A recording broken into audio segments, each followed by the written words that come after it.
It's been said a million times how out of touch Nintendo is with the world around them, and it should be said a million more times because it is laughable how archaic and primitive and disconnected from reality Nintendo is. If Nintendo was an army, they would still be fighting using muskets. Nintendo is like inhabited by nothing but Neanderthals afraid of fire. If you walked into the Nintendo office and said the word technology or internet, they'd all collectively hide under their desks out of fear. It is pathetic how behind the times Nintendo is. Why am I talking about Nintendo? It's because they've just done two incredibly fucking dumb things in the last 12 hours, back to back. A double whammy, double fisting the entire online community.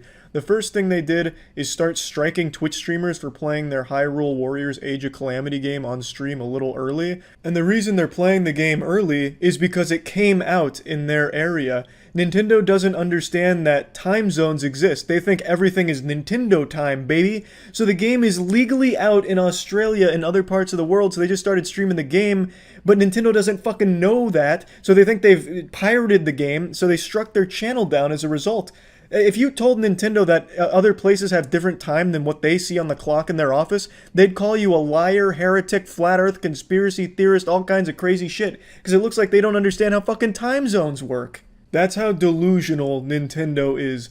Nintendo is to gaming what the workers at Disney World are to the magic of imagination, locked in a fantasy world. They can't process reality or what the fuck is even going on in the world, it feels like. You need to look no further than the Nintendo Online service, the worst online functionality that you have to fucking pay a fee for. Whereas most things, like on PC and shit, you don't have to pay to play online. For Nintendo, you do, and you get the worst service. It's like a service you would find out of a dumpster 20 years ago. Like, it's terrible. It's fucking terrible. It makes me wonder how they even develop games in the first place with this archaic understanding of technology and the internet. Keep in mind, this is the company that used to strike YouTube videos and entire channels if you even played Mario Kart or had Mario soundtrack in your videos. That was only like 5 or 6 years ago. It wasn't even long ago. Nintendo probably still uses pigeon-carried mail as opposed to electronic mail because they're afraid of the email boogeyman. Now, aside from just this ridiculous striking crusade they went on today, they also decided to cease and desist a major Super Smash Bros. Melee tournament because they were using Slippy. I'm not going to get too deep into what Slippy is, but in a nutshell, it allows Super Smash Bros. Melee to be played online via emulator with rollback netcode, and it is the best possible online experience you can find for Melee. And since the world is still experiencing a pandemic, they can't have Melee tournaments in person, obviously, so they were using Slippy, and Nintendo put their fingers up their ass and got real stinky about it, sent out a full cease and desist to shut it all down. Just classic Nintendo shitting on everybody's fun and not understanding anything of what they're doing and how it affects people. Nintendo's whole brand image is about making content for the whole family to enjoy, but it seems like they prefer fucking families in the ass. They've always had a bad reputation when it comes to anything involving consumers and communities. They don't care about communities, they just like to slap them around and use them. And now, of course, you have the 15-year-old certified Twitter lawyers weighing in on the legality of Nintendo stepping in and shutting this down. Well, it's well within Nintendo's rights to shut this down. I mean, it is their property, and it is an emulated version of their game. I think it's totally fine they shut it down. It's Nintendo, and I think that's okay. Well, asshole, I mean, we could debate the legality of emulators all night and day, but at the end of the day, this is a 20-year-old game. I don't think they're somehow missing out on sales by having people emulate and play it online. I don't think there's anyone out there scratching at their neck right now waiting for Christmas so they can finally get a GameCube in Super Smash Bros. Melee. I highly doubt that, but what could happen is some people tune into a massive Smash Bros. Melee tournament, see how much fun the game is, and then go out of their way to become a fan of Super Smash Bros., where they likely do buy Super Smash Bros. Ultimate for the Switch, you know? There's a lot of things that could happen in regards to getting new audience, a new player base from watching an old game being played that Nintendo isn't making any money on these days. I don't think Super Smash Bros. Melee is somehow a cash cow at Nintendo HQ. They likely forgot they even made the fucking game. So yes, you and I can plop by the fireplace with an open bathrobe and debate the legality and whether or not Nintendo is well within their rights to shut it down till the cows come home. But it doesn't matter. The fact remains that it's still a douchey thing to do. It's a nearly 20-year-old property. Why are they trying to enforce that intellectual property tooth and nail and dictate how people can enjoy that game from that many decades ago? It's not worth it. Just let people have their fucking fun. It's not a hard concept. Nintendo's supposed to be all about fun, right? Like, fun for the whole family, all this and that. So what is the point in being so nasty and heavy-handed on everything relating to their property? It's a worthless fight that they decide to take with the community that supports them. It's pathetic. They absolutely just slap around the people that really like their games. It's really sad shit. And Nintendo is just so out of touch with the world that it is laughable. And it's really upsetting that they continue to operate this way without any consequence. They will always seem to be supported by the general population of gamers, even though they have no respect for gamers or anything in that ballpark. They probably don't even know what a gamer is.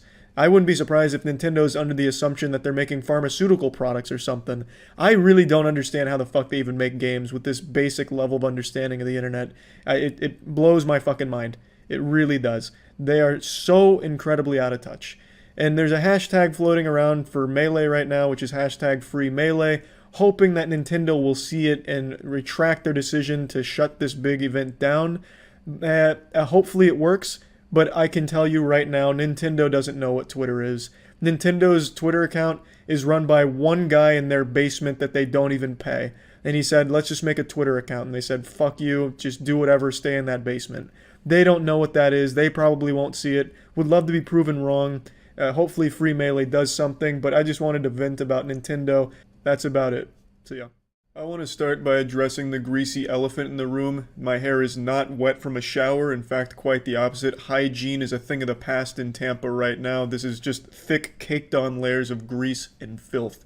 I look like a Madame Tussauds wax statue. But it's not by choice. I'm not choosing to revert to troglodyte instincts and just turn my room into some kind of 4chan masturbatorium cum dumpster where all of a sudden I just give up on showers or anything. It's because Tampa, in all of its baffling, stunning glory, found a way to blow up the water main yesterday or 2 days ago, however long it's been. It's been 2 days without a shower for me. Because a third party was doing work on the city and they found a way to just bust that fucking bad boy completely sky high and flood half the city. I don't know what kind of work they were doing. Knowing Tampa, they were probably trying to find rare opals by just using dynamite in the streets, hoping to get lucky or something, and they ended up just blasting the pipes. But either way, it contaminated the water supply, so we're under a boil water notice and I can't shower. Rather, I don't want to shower.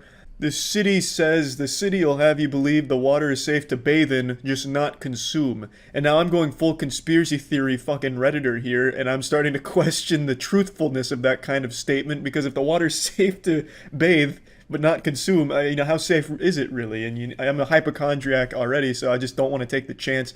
Knowing Tampa, they're probably just dumping raw plutonium directly into the water supply. Like, I wouldn't be surprised if they just said, hey, this radioactive chemical power plant needs to be drained. Might as well just do it right into the water main here and just further contaminate the water supply. No one will notice. So I'm just, I'm not going down that path. I bought like a case of water bottles to try and bathe myself with after this video. So we'll see how that goes, but I just wanted to explain that right away. So it's only been a week since the last time I shit on Nintendo, and I want to again reiterate, fuck Nintendo. And within that week, they've somehow found more interesting and creative ways to just be hated. It's like they're speed running to try and become the most hated video game company in the fucking world, and they're succeeding. In the last video I made talking about their shit, I kind of chalked a lot of it up to just them being technologically incompetent and out of touch and afraid of change. But after the last week or so, I genuinely just believe this company is evil. I really think that they just hate gamers or their audience that they try and cater to, and do anything they can and go out of their way to keep dropping their fucking butthole in the mouth of the people that buy their products. So I'm not going to go over the same stuff I talked about in the last video. If you want to see other things to hate Nintendo for, you can watch the last video I made. But this one I want to talk about just what they've done recently. So let's start with the most pathetic thing they've done. There was a Splatoon tournament coming up a couple days ago, where it was just a Nintendo Splatoon tournament for some teams to come in and compete. for the grand prize of $25, which I think is probably the highest prize pool Nintendo's ever fucking offered because they don't show any support to competitive games. To be honest, when I heard it was a $25 grand prize, I was fucking pumping both fists in the air like, yeah, good job, Splatoon, you finally got Nintendo to shell out the big bucks for you. Because when I hear Nintendo grand prize, I usually think of cents. So I was expecting 25 cents maybe at most, but man, going all the way for $25 was nuts. And keep in mind, it's not actually 25 real world dollars. They were offering $25 worth of store credit to Nintendo service, baby. That's almost like 3 months worth of their awful online service where you get to play with dial-up connection. I mean, hey, it's a fucking great deal. Nintendo's crushing it. They hate the word competitive in regards to their games. They hate it. I guess it's a company run by people who only ever got participation trophies and now hate competition. I don't know what to tell you. But they fucking hate it and they offer no support. But anyway, they have this Splatoon tournament coming around where the teams were competing for $25 and they're not really there for the money. They're there just to have some fun.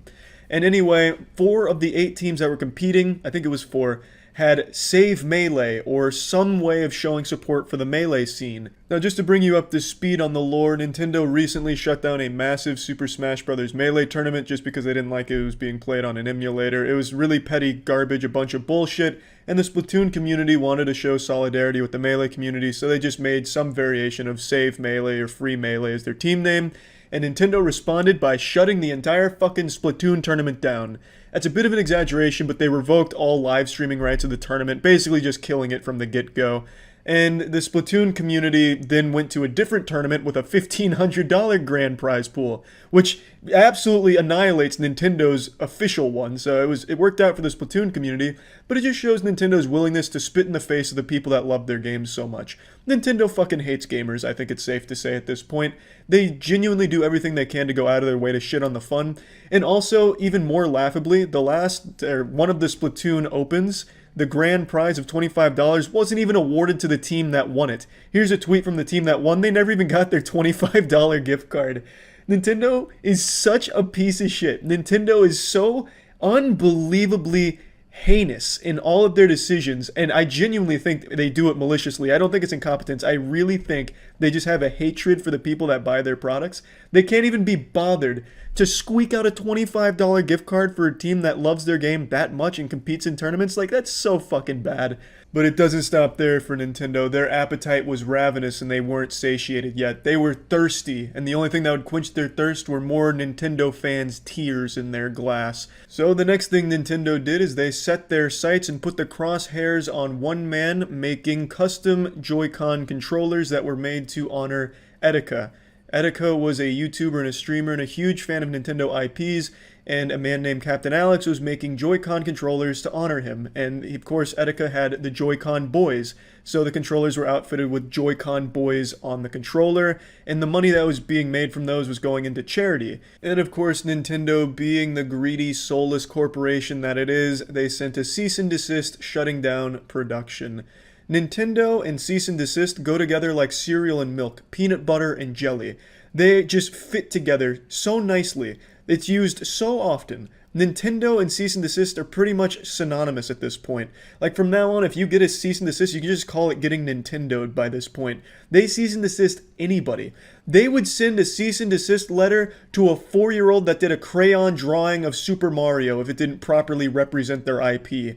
To be honest, I'm surprised that Nintendo hasn't tried to sue everyone that wears a green shirt because they say it's related to Link from their IP, Legend of Zelda. They are truly shameless garbage corporation.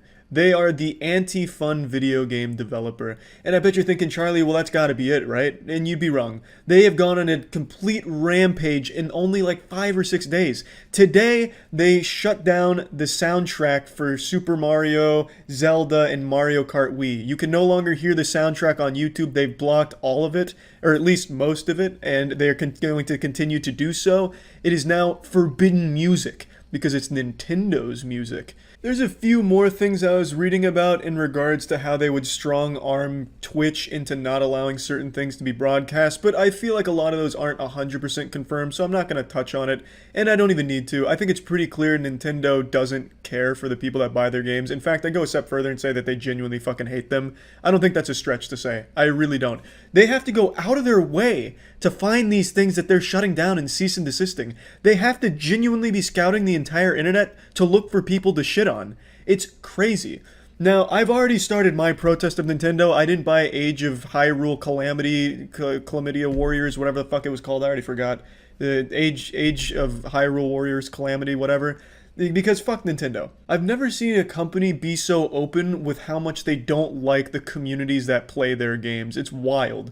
They're not just out of touch. They're downright attacking the people that play their shit. If they're not playing it in the Nintendo sanctioned way, the Nintendo's gonna try and have your ass thrown in jail. It's a terrible company. It's horrible shit. Horrible, horrible shit, really. Fuck Nintendo. That's about it. See ya. I feel like there's no company that hates its own user base more than Nintendo. It feels like every decision they make outside of game development decisions is always so bafflingly evil for no reason. It feels like they go out of their way to spit in the face of the people that play their games. You know how like the Heart Attack Grill, you get spanked by your waitress if you don't finish all your food? That's Nintendo. They spank you for just wanting to enjoy the games they produce. There's just a laundry list of awful things Nintendo does for seemingly no good reason. Like for 20 years now, they've been locked in a war against the Smash Brothers community, just going full scorched earth and randomly shutting down grassroots tournaments left and right for 20 years, even though it's just a gathering of people playing their game at a high level. Like, that's not hurting anyone. Nintendo's made another wildly awful decision that goes against the community that enjoys their games, and I want to get very deep into it because it's one that I'm extremely passionate about. It's again them shitting on the Smash Brothers scene, but this time they're not alone. Nintendo had an accomplice, and in fact, the Nintendo sidekick may have actually been the greater villain in this story. As most of you know, Moist Esports started in Super Smash Bros. Ultimate with Cola, so it's obviously a community I'm super passionate about. And it's been a community that's been severely neglected and shit on by Nintendo for 20 years now. They've shown no support and they've actively gone out of the way to shut down tournaments. They don't actually contribute anything to the professional scene in any capacity whatsoever. They're very hands-off and they really don't seem to like professional Smash Brothers, and never have. But not too long ago, Panda, which is an FGC organization, they're not just in Smash, but they're mainly known for Smash, they announced that they're partnering with Nintendo for the first time ever. Nintendo is directly partnering with a organization to put on high-level Smash tournaments. Everyone was excited, everyone was celebrating, like, holy shit, Nintendo's finally getting involved. It looks like they're finally going to support the professional Smash scene. This is amazing. I was one of those people. I thought that was super hype. I thought that was great for the scene. Fast forward to today.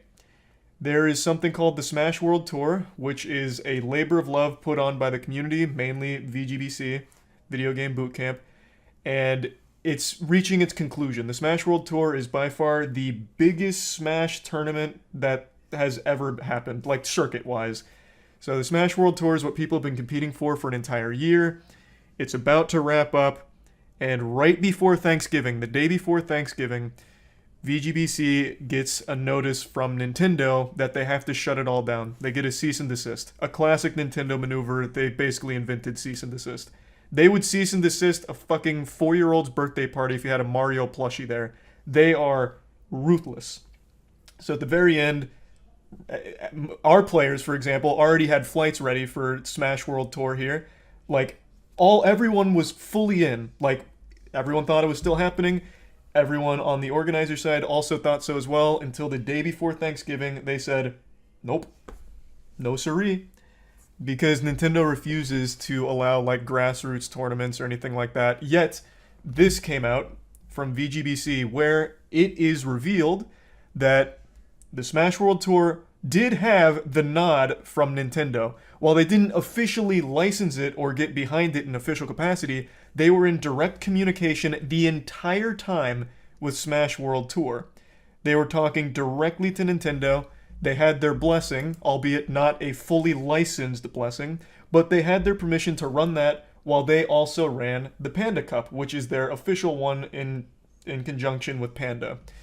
And then out of nowhere, they got this. They got absolutely fucking slapped. They had to shut it down. So they made the announcement today that the Smash World Tour it's dead. And then they have this in here, which seems to be that it was a Panda decision, not so much a Nintendo decision to do this. While Nintendo is obviously at fault, this paints a picture of the head of Panda, his name's Alan, wanting kind of like a monopoly on Smash. Since now he works directly with Nintendo, it seems like he wanted to strong-arm himself to being the only official tournament, and all the other ones he was trying to scare and intimidate and threaten with shutdown. So I wanted to read this with all of you because it's bad. It's a terrible look. This is a terrible look if all of this is true. And it seems like it is because one of the BTS Beyond the Summit TOs, one of the head TOs, came out to confirm that what was said in here is accurate about Alan, Panda, the head of Panda, being an absolute supervillain here. So it's looking like there's a lot of evidence to point to this being like an honest explanation for how the Smash World Tour ended up going from being okay by Nintendo standards to being wiped on the fucking pavement, like actually curb stomped. So I just wanted to read this and then go over it a bit more. That's kind of like the cliff notes to speedrun the lore on how we got here. It's an absolute shame because the Smash World Tour is just, it was an incredible thing. Highest prize pool for the whole circuit, the biggest circuit ever done. It's international, so they had talent from all across the world competing, and it was finally going to wrap up in a massive, extremely fun way. And then all of this happened. Fucking tragedy. So here. Around the same time, Panda Cup began heavily recruiting events for their circuit. The CEO continued to tell organizers we would be getting shut down shortly, and also added that any events that participated in the Panda Cup would not be allowed to be on the Smash World Tour. This exclusivity surprised us not only because of our Nintendo conversations regarding coexisting, but also because we were not exclusive. And even back in January, we told organizers that they could be on both with zero issues from us. This is in reference to the Smash World Tour. Smash World Tour said that, hey, you can be part of our circuit and also be anywhere else you want to be. Totally fine. Very pro-community. Panda, not so much. At first, Panda targeted events that were not on the Smash World Tour, including those who did not join because of the aforementioned warnings. A few of those events had broadcast deals with popular tournament broadcasters like Beyond the Summit, and the CEO of Panda wanted broadcasting rights to be included as part of the deal of these events joining the Panda Cup. Most of the events refused to break their contracts, so Panda approached Beyond the Summit directly to try and get the rights released. BTS had very little motivation to give up the broadcasting rights for free, so they declined to get involved, causing the CEO of Panda to escalate things quickly, and we were told that he made a variety of threats to Beyond the Summit, including shutting down their entire Smash organization in 2023 if they didn't eventually join Panda Cup. After BTS held firm, the CEO of Panda warned that they would get Nintendo directly involved, putting broadcasting rights for all tournaments in jeopardy. So, this is the CEO of Panda, Alan, twirling his evil little mustache and his greed getting the best of him. So like Mr. Krabs with dollar signs in his eyes, he says, if you don't join us, we're going to get Big Daddy Nintendo, whom we're sucking the ass of, to shut you down. And that's exactly what's happened to the Smash World Tour. Now, this does call into question, will all grassroots big tournaments now face the wrath of Panda and Nintendo? Are they going to bully every single grassroots one? Or only the ones they deem a threat, like Beyond the Summit or VGBC? That I have no idea on at the moment. Panda hasn't commented as of right now, but it's pretty fucking bad. Now, I think it's very important. Like I said, they weren't officially licensed with Nintendo, the Smash World Tour, but they did have like open communication where it was kind of like a wink wink, this is okay kind of thing. Like, we know about it, we're okay with it, go for it, we can coexist. But only one of them was officially licensed by Nintendo, and they never had a problem until it seemed like Alan had a problem. So, absolutely tragic for the community. No, like, there is a big fuck Nintendo thing here, because if they would just fucking support the community besides just going with, like, the Panda Mafia, this would have never been an issue.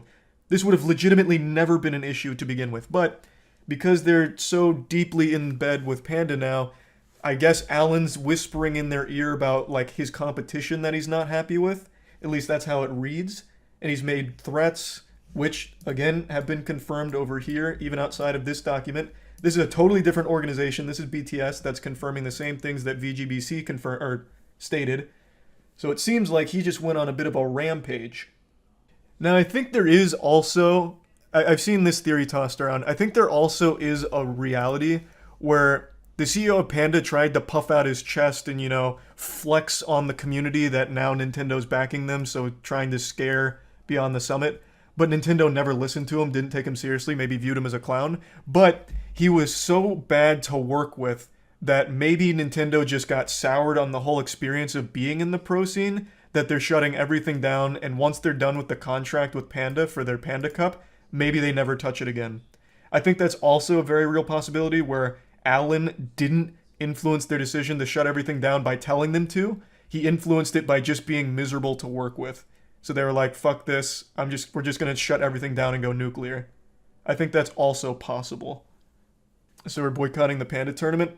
I personally am, yeah. One other thing that I just learned about from the subreddit, I think it was Leffen that brought it to light, and Moki also confirmed, when you got invited to the Panda Cup, you had to sign an exclusivity contract confirming that you will be going. That you absolutely will be going. So they made you sign a contract commitment. Hate to say it, but players should find a new game in esports org to stop supporting the Nintendo. Yeah, I've seen that take as well. It's not even a bad take. Like, it is so hard to defend Smash at the pro scene, at like pro level, when Nintendo can just freely do this and openly does it pretty often.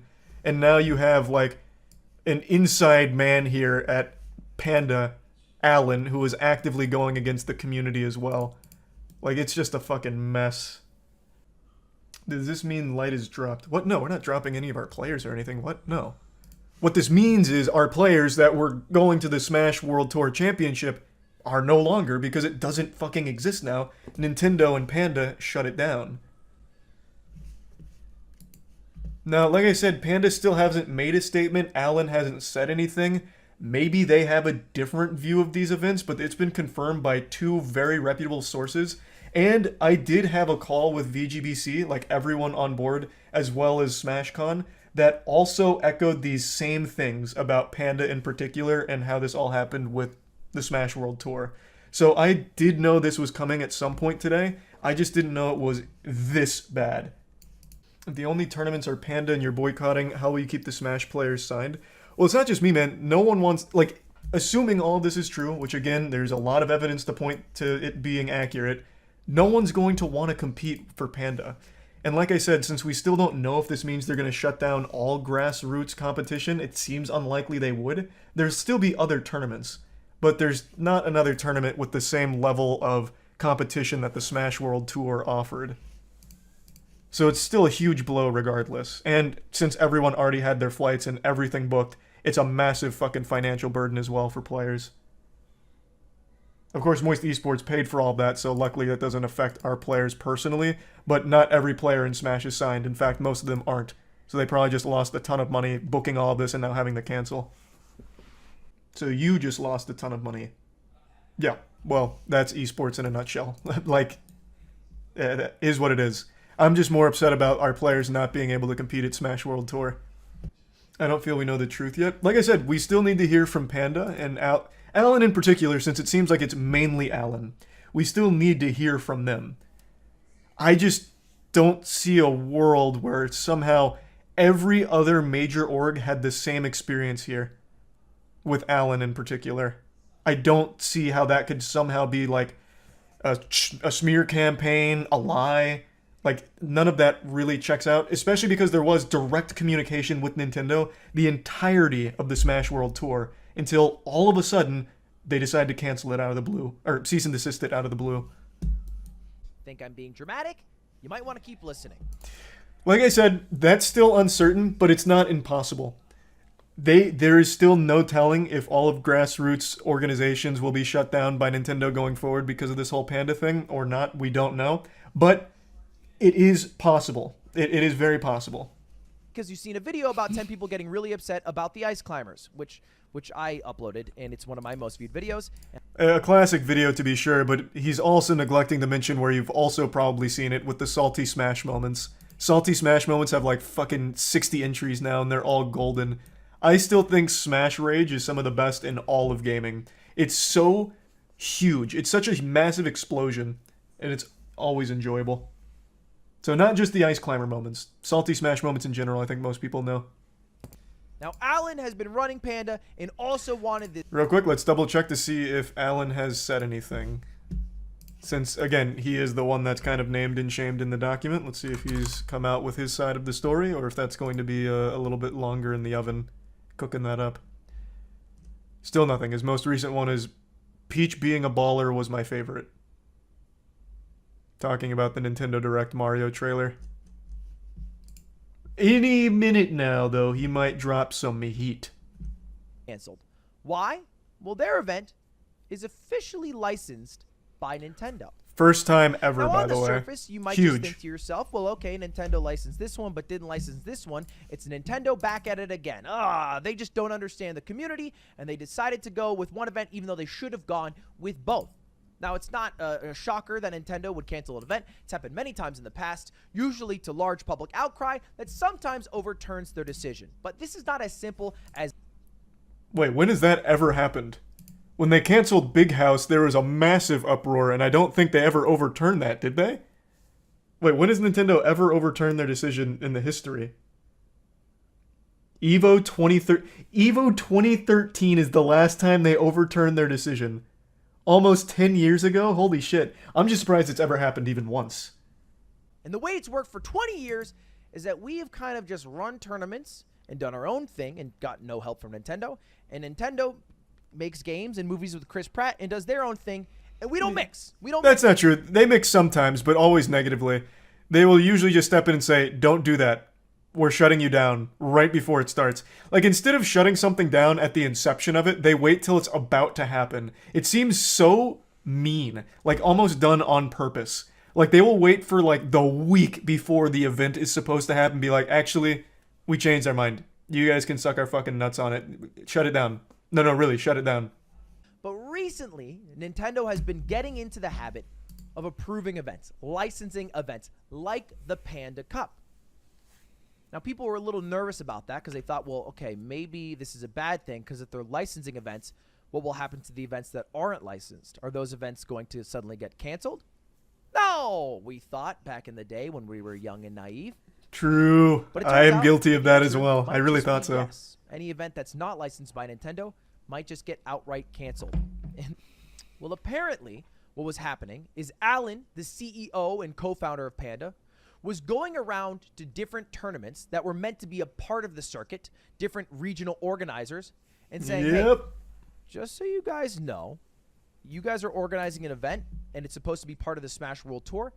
I would not personally do that, because that event is going to get shut down, and they're not going to come back in 2020. God, such a rat. Such a fucking rat. Which is kind of a weird thing to do.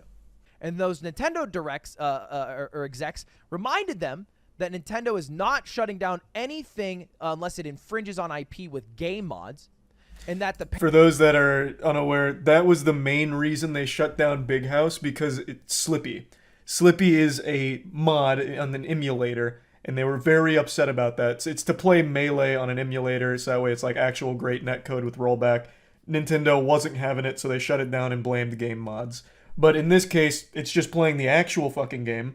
It's just like actually playing the base fucking game, normally all above board, by the numbers, by the books. So they couldn't fall back on that, and they're just straight shutting it down because it looks like Alan doesn't want competition and wants a monopoly on tournament hosting. Panda players are all coming out as blindsided. Well, obviously the players had no fucking say-so. They didn't know Alan was going rogue behind the scenes like some kind of espionage agent trying to sabotage the community from the inside. Like, how the fuck would any of the players know that? Clearly, all the players are on the community's side. They didn't have any hand in Alan making these outrageously stupid decisions here. The CEO of Panda escalated things and made a variety of threats to be on the summit, including threatening to shut down their entire Smash operation in 2023 if they did not join the Panda Cup. Beyond the Summit held firm. They said, fuck that shit. The CEO of Panda warned them. Great move from Beyond the Nintendo Summit. Involved. My dad works at Nintendo, says Alan. He will seriously mess your shit up if you don't work with us. You have to be my friend. And the person at Nintendo directly told them those times are over. Yep. A bold There is no statement. longer a way to run Smash events unless they are licensed by Nintendo directly. It's not 100% confirmed. Like I said, that's not like put in the books. It's not etched in the tablets of time yet. It seems like that might be the future, but VGBC as well as like SmashCon do feel optimistic that grassroots tournaments will still exist, and this is more just an Allen thing that forced Nintendo's hand. Like, he pushed them to it. But I guess we'll have to wait and see. Either way, though, fat fucking L for Panda. And Nintendo, obviously. But Ludwig hasn't mentioned it yet. I mentioned it. I'll mention it again. It's not like Smash World Tour was doing this without Nintendo knowing. Like, this was even beyond the normal understanding of, we'll do this and look the other way. Nintendo was aware this was happening and gave them, like, the okay that your Smash World Tour can coexist with our Panda Cup. They knew about it, and they were okay with it for this entire duration until the very end here. You think Nintendo will say something? Absolutely fucking not, but Panda will have to. Panda will say something. Nintendo will never once address this in the entire history of the fucking company's career, or lifetime. They never do, never will, but Panda's going to absolutely have to. Panda is an FGC-based organization that is such a tight-knit community. Even if you don't play Smash, all of their Panda players are going to be questioning if staying with them is the right move for optics, because the FGC is just so intertwined with each other. So Panda's going to have to. Nintendo never will. I am very curious to see what Panda says. Be surprised. You might be surprised. They just might if it's this big. I just don't think so. I don't see any world where Nintendo addresses something like this. Nintendo addresses an impersonation account that tweeted out a picture of Mario giving them the finger. But they won't address like actual things like this. Did they ever say anything about the Big House uproar? Because that was a big one. That had a whole lot of community pushback, a whole lot of community outrage. I don't think they ever said anything. I guess maybe this could be different since they're directly involved with Panda Cup. I could possibly see it. But even then, I just doubt it. I just really doubt it. I really feel bad for all the Panda staff, players, and casters caught up with this and no communication. Of course, you have to. The community seems to understand that the players and Alan are two very distinct, different camps within Panda, as well as like staff and casters. Like, those are so far removed from what Alan was doing with his fucking mob protection racket of, you should join because, well, you might get shut down if you're unlicensed. You know, just might be a little weird out there. Might be sleeping with the fishes if you're not in Panda Cup. Like, that is an exclusively Alan thing. Because someone at Panda, aka Alan, was strong-arming a connection he had Nintendo to shut down any event that was not his own. For what it's worth, the idea of having one true circuit in and of itself isn't a bad thing. If it's backed by Nintendo, that's not a bad thing. What's bad is the fact that he is actively going out and intimidating all the grassroots ones and actually like shutting them down. That's the problem. Like, having a fully sanctioned, like, authentic circuit is a cool thing. Like, the one true Nintendo-backed cup that means the most. That's a cool thing. But you don't need to go and just start, like, fucking beef stewing all of the grassroots ones that built the community in the first place. Am I going to be able to run a Smash event in the future? Every single Smash... Should this be the case where the times are truly behind us, where Nintendo will not allow grassroots to happen... Yeah, Lud would never be able to run another, like, Lud Invitational, which is a fucking shame, because that was a great event. That would be the future of it. You might have locals, I think locals would still exist, but anything with viewership, Nintendo would probably shut down. Event I have run has... If Smash does that, I think the Smash esports scene goes away. Yeah. I think it would absolutely vanish. I don't see how it would survive. If all the grassroots majors and everything get shut down and only Panda Cup is left, no one's going to want to watch it because of this, and none of the players are going to want to play in it because of this. Like, it really would probably ruin the whole scene. Does that just hand the player base to Multiversus? I don't know where they'd go. There's nothing direct, like a direct successor or anything to Smash. There's other games that are similar, like you have Multiversus, you have Brawlhalla, Rivals of Aether, but none of those are like Smash. They're not one-to-one. I don't know where they'd go. That the people who are running the Smash events aren't exactly rich. In fact, the only way to get rich is to leave the Smash scene. Something I've always known.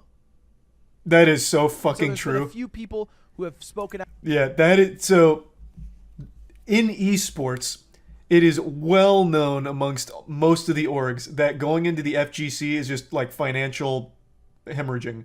You don't make any returns in the FGC for the most part, save for some like very rare cases of like actual superstars that become like a bit transcendent of the FGC. But as a whole, that is a community of pros that don't actually make the orgs any money. So when you see an org in there, I always have respect because it's like, okay, they're there because someone in that pipeline likes that game, likes that community, likes that space. Because they're not making shit off it. They're not making anything off it. FGC means fighting game community, yeah. Fighting game community is FGC. I am curious though. Where do you make that hoopla? In 2013, Twitter wasn't nearly as big. So where did that outrage reach? How did Nintendo see it? Because they don't really see Twitter or anything. They ignore like everything on Twitter. A great example of that is Pokemon Scarlet Violet. All of the bugs, glitches, and everything. Nintendo has never publicly acknowledged how broken that game is, like in the state that it's in, like with the performance problems and everything.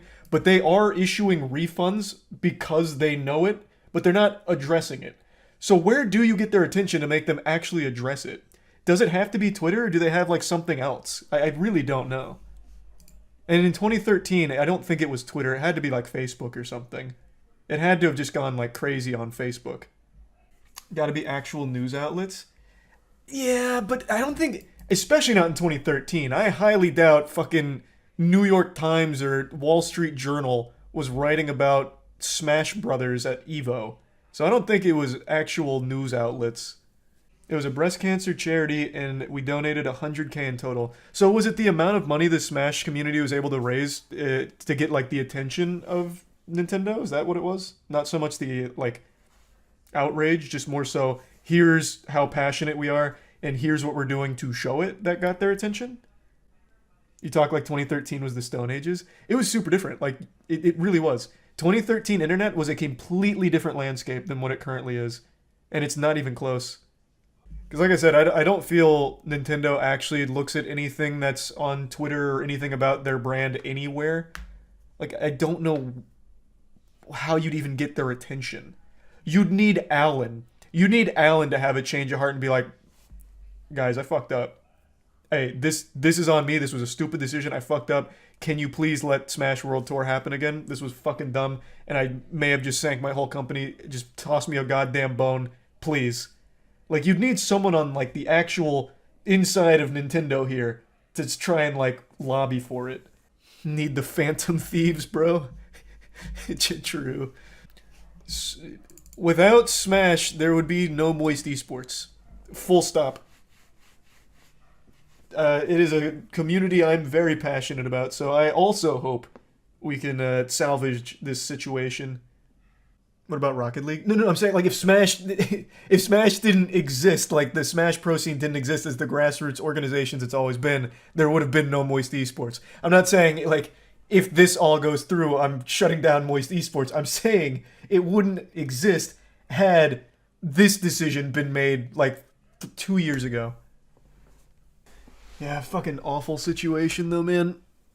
I really, really hope there's some kind of positive conclusion to this. I just don't even know what that would look like here because I have no faith in Nintendo themselves. I don't know Alan well enough to know if he'll do anything positive here. I really can't imagine what he'll say, but I very much would like to see the Panda side come forward with this situation. It's insane that people just want to play the game. I know. I don't get the war that Nintendo wages on grassroots orgs. Like, You don't make money in the Smash scene. They're not even profiting off your IP. They're doing it because they love the fucking game. The whole pro space is net loss across the board, except for like your top tier pro players who make like a big salary or have like external brand deals. But like they're not like these tournaments aren't like stealing your IP and profiting from your fucking tournaments they run. They just lose money on it. It's just such a weird war, and it gets people talking about like Smash Ultimate, like that they still sell Smash Ultimate for $60. I just got it for Tiana for Black Friday, and the deal that they were doing for Black Friday on Smash Ultimate was $9 off, so $51. Like they're still selling it at almost full price, and having these tournaments puts it in people's minds and like, oh fuck, like this is cool. Melee is 20 years old now. Like there's just no reason they should even be bothering to like try and enforce that because it's a 20-year-old game. Just let people play it how they want. It's not like Nintendo's making tons of money off fucking Smash Melee. Makes no sense. And Ultimate, like, it's only good for them. They are not making money from running these fucking tournaments off the back of your IP. Nintendo doesn't like adults playing their games. I know, isn't that crazy? I don't even know if it's necessarily adults playing their games. They just don't like their games to be competitive. Like, that's not a secret. They openly say they don't really like that their games are competitive. They just want to be fun party games, which they are, but they also do have a layer of depth that makes them fun competitively. Like, I don't know why you can't just have your cake and eat it too. Okay, while I was tinkling, I saw something very interesting on Twitter. And this time it wasn't just more OnlyFans promotions. Check this shit out.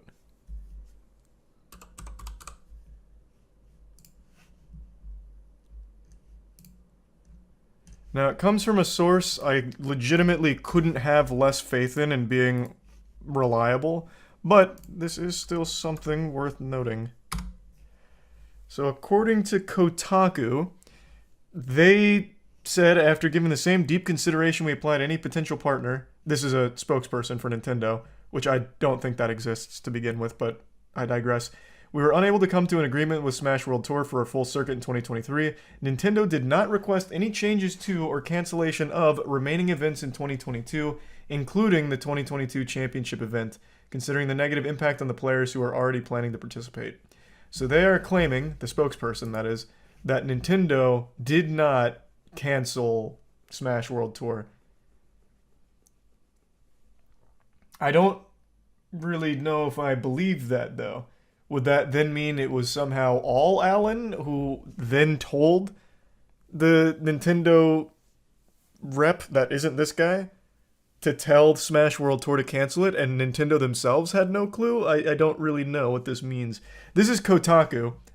I think they are extraordinarily unreliable in very, very many situations. But this is worth keeping in the back of the mind.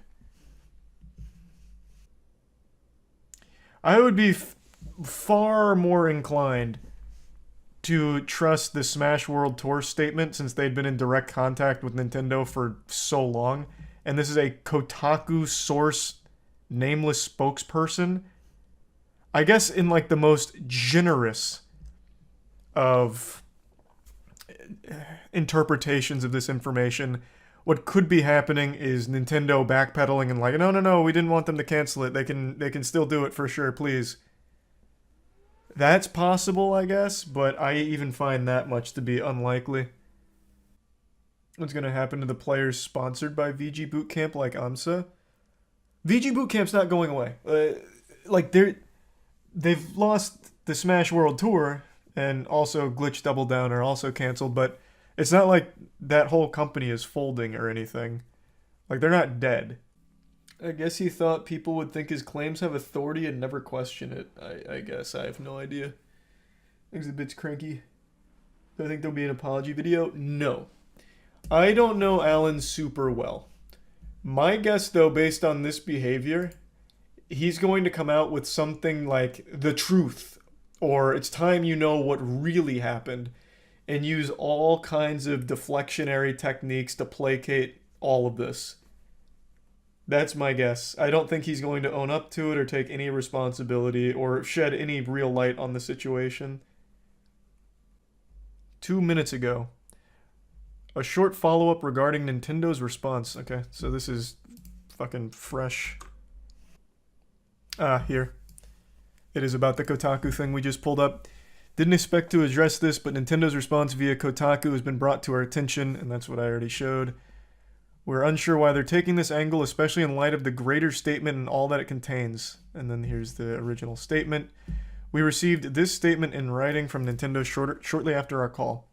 It is Nintendo's expectation that an approved license be secured in order to operate any commercial activity featuring Nintendo IP. It is also expected to secure such a license well in advance of any public announcement. After further review, we found that Smash World Tour has not met these expectations around health and safety guidelines and has not adhered to our internal partner guidelines. Nintendo will not be able to grant a license for Smash World Tour 2022 or any Smash World Tour activity in 2023. To be clear, we did not even submit an application for 2023. The application was for 2022. Nintendo including all 2023 activity was an addition we were not even expecting. In our call that accompanied this statement, we asked multiple times if we'd be able to continue to operate without a license as we had in years past with the same unofficial understanding with Nintendo. We were told point blank that those times are over. They followed up the call with their statement in writing, again confirming the 2022 championship and 2023 activity were in the exact same boat. I trust that far more than the Kotaku source. If they want to take this stance, though, then how about Nintendo tomorrow come out and say, actually, there was a misunderstanding. Smash World Tour Championships should continue as planned. And then they just reschedule the date. I'm sure players, while they will have lost a lot of money, will appreciate the chance to continue to compete at that level in that tournament. If this really is how they feel. But this, I think, is absolute nonsense, considering this is what Nintendo's actual stance was during their conversation. Do you think it's them backtracking after the pushback? No, I think this is just blatantly lying. Like, I think whoever they talk to here has no fucking clue what they're talking about. I don't know who Kotaku got in contact with, but I don't trust the source at all. Imagine this kind of drama happened in a League or Counter-Strike tournament. Oh my god, the community would lose their shit. If it happened in Counter-Strike in particular, Counter-Strike has like a tournament every hour. If all of a sudden Valve's like, actually, we're going to step in, but we're only doing one major a year. So all the other ones, get that shit out of here. We're going to do the one Valve major a year, and all of the other ones, illegal. That'd be the end. That'd just be the end. Smash World Tour, unjustly shut down, an absolute sin, an affront to God. It was a very awful thing that happened recently. The Smash World Tour, the biggest circuit the professional Smash Brothers scene has ever seen, biggest prize pool, and it was supposed to happen in a couple weeks, but the night before Thanksgiving, the tournament organizers got an email from Nintendo that basically implied it needs to be shut down. Now they came out with their statement, and it also implicated an organization named Panda as being an accomplice to Nintendo. In fact, perhaps even the main big bad raid boss behind the scenes that had a history over the last year of them working with Nintendo of trying to strong-arm other tournaments into joining the Panda Cup circuit, which was a competing circuit. And the CEO of Panda, his name is Alan, he made these threats to other organizations when they wouldn't join him, saying, it'd be a real shame if this got shut down, if Nintendo had to get involved with your unlicensed event. You sure you don't want to join Panda? You positive? It's safe over here. Suckle on our bosom. We'll keep you safe. And he'd just make these threats. So, when Smash World Tour got the bad news, they blew the lid on Panda, specifically Alan's behavior. Not really Panda as a whole, it was focused on Alan. It's been 2 days since that bombshell, and now we finally have a statement from Nintendo and a statement from Panda. And they're both so fucking weak. They are pathetic. They're pitiful. Very wimpy stuff. They basically keep saying that what they did is they didn't accept their license. They said that they didn't meet the criteria for their health and safety regulations, which is so weird. Like the health and safety rules they were saying Smash World Tour didn't meet, so they couldn't grant a license for. And I have to wonder what that means. Like, what are the health and safety things? Like, they provide a venue, They provide everything a human being needs to survive, except like bulletproof vests, I guess, just in case things get rowdy. Like, I don't know what they expect. It's not like Panda Cup does anything special in that regard. So it seems like a bunch of fucking nonsense. Because of COVID or something? Well, even then, that still wouldn't work. Oh, this is part of Panda Cup. It's even branded on Panda Cup's YouTube page. Yeah, you're right.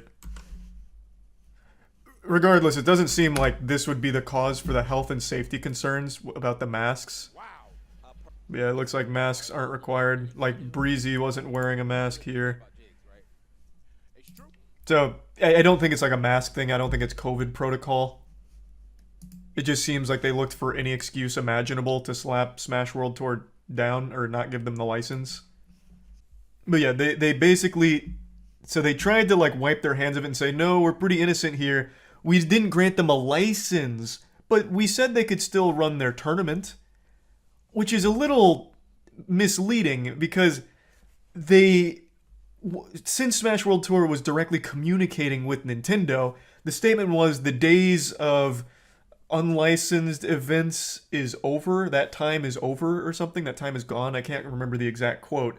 And also, this is the biggest load of dog shit I've seen all day. Nintendo cares about Super Smash Bros. Fans and its community very much. We hope to continue to hear their passionate feedback. That was so baloney that my voice cracked even reading it. My vocal folds couldn't even get through that sentence without some kind of hiccup in there. Absolute nonsense. What a load of dirty barnacles. Nobody cares less about the Smash Brothers scene than Nintendo. The amount of times they'll pull their pants down just to drop their ass on it last minute to shut things down is baffling. And this is a statement coming on the back of them shutting down the biggest one right before it happened. The statement boils down to Nintendo saying, it was a misunderstanding. We didn't grant them a license for 2022 or 2023, which is a weird thing to say because Smash World Tour didn't ask for a license for 2023. They didn't submit an application for that. So this is truly coming out of nowhere.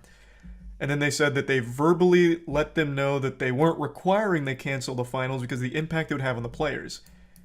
Which is not exactly faithful to the events because they made the statement verbally that the days of unlicensed events or whatever, that time is gone. So by declining their license for 2022, the implication is, okay, so we can't do this. You're going to shut our shit down.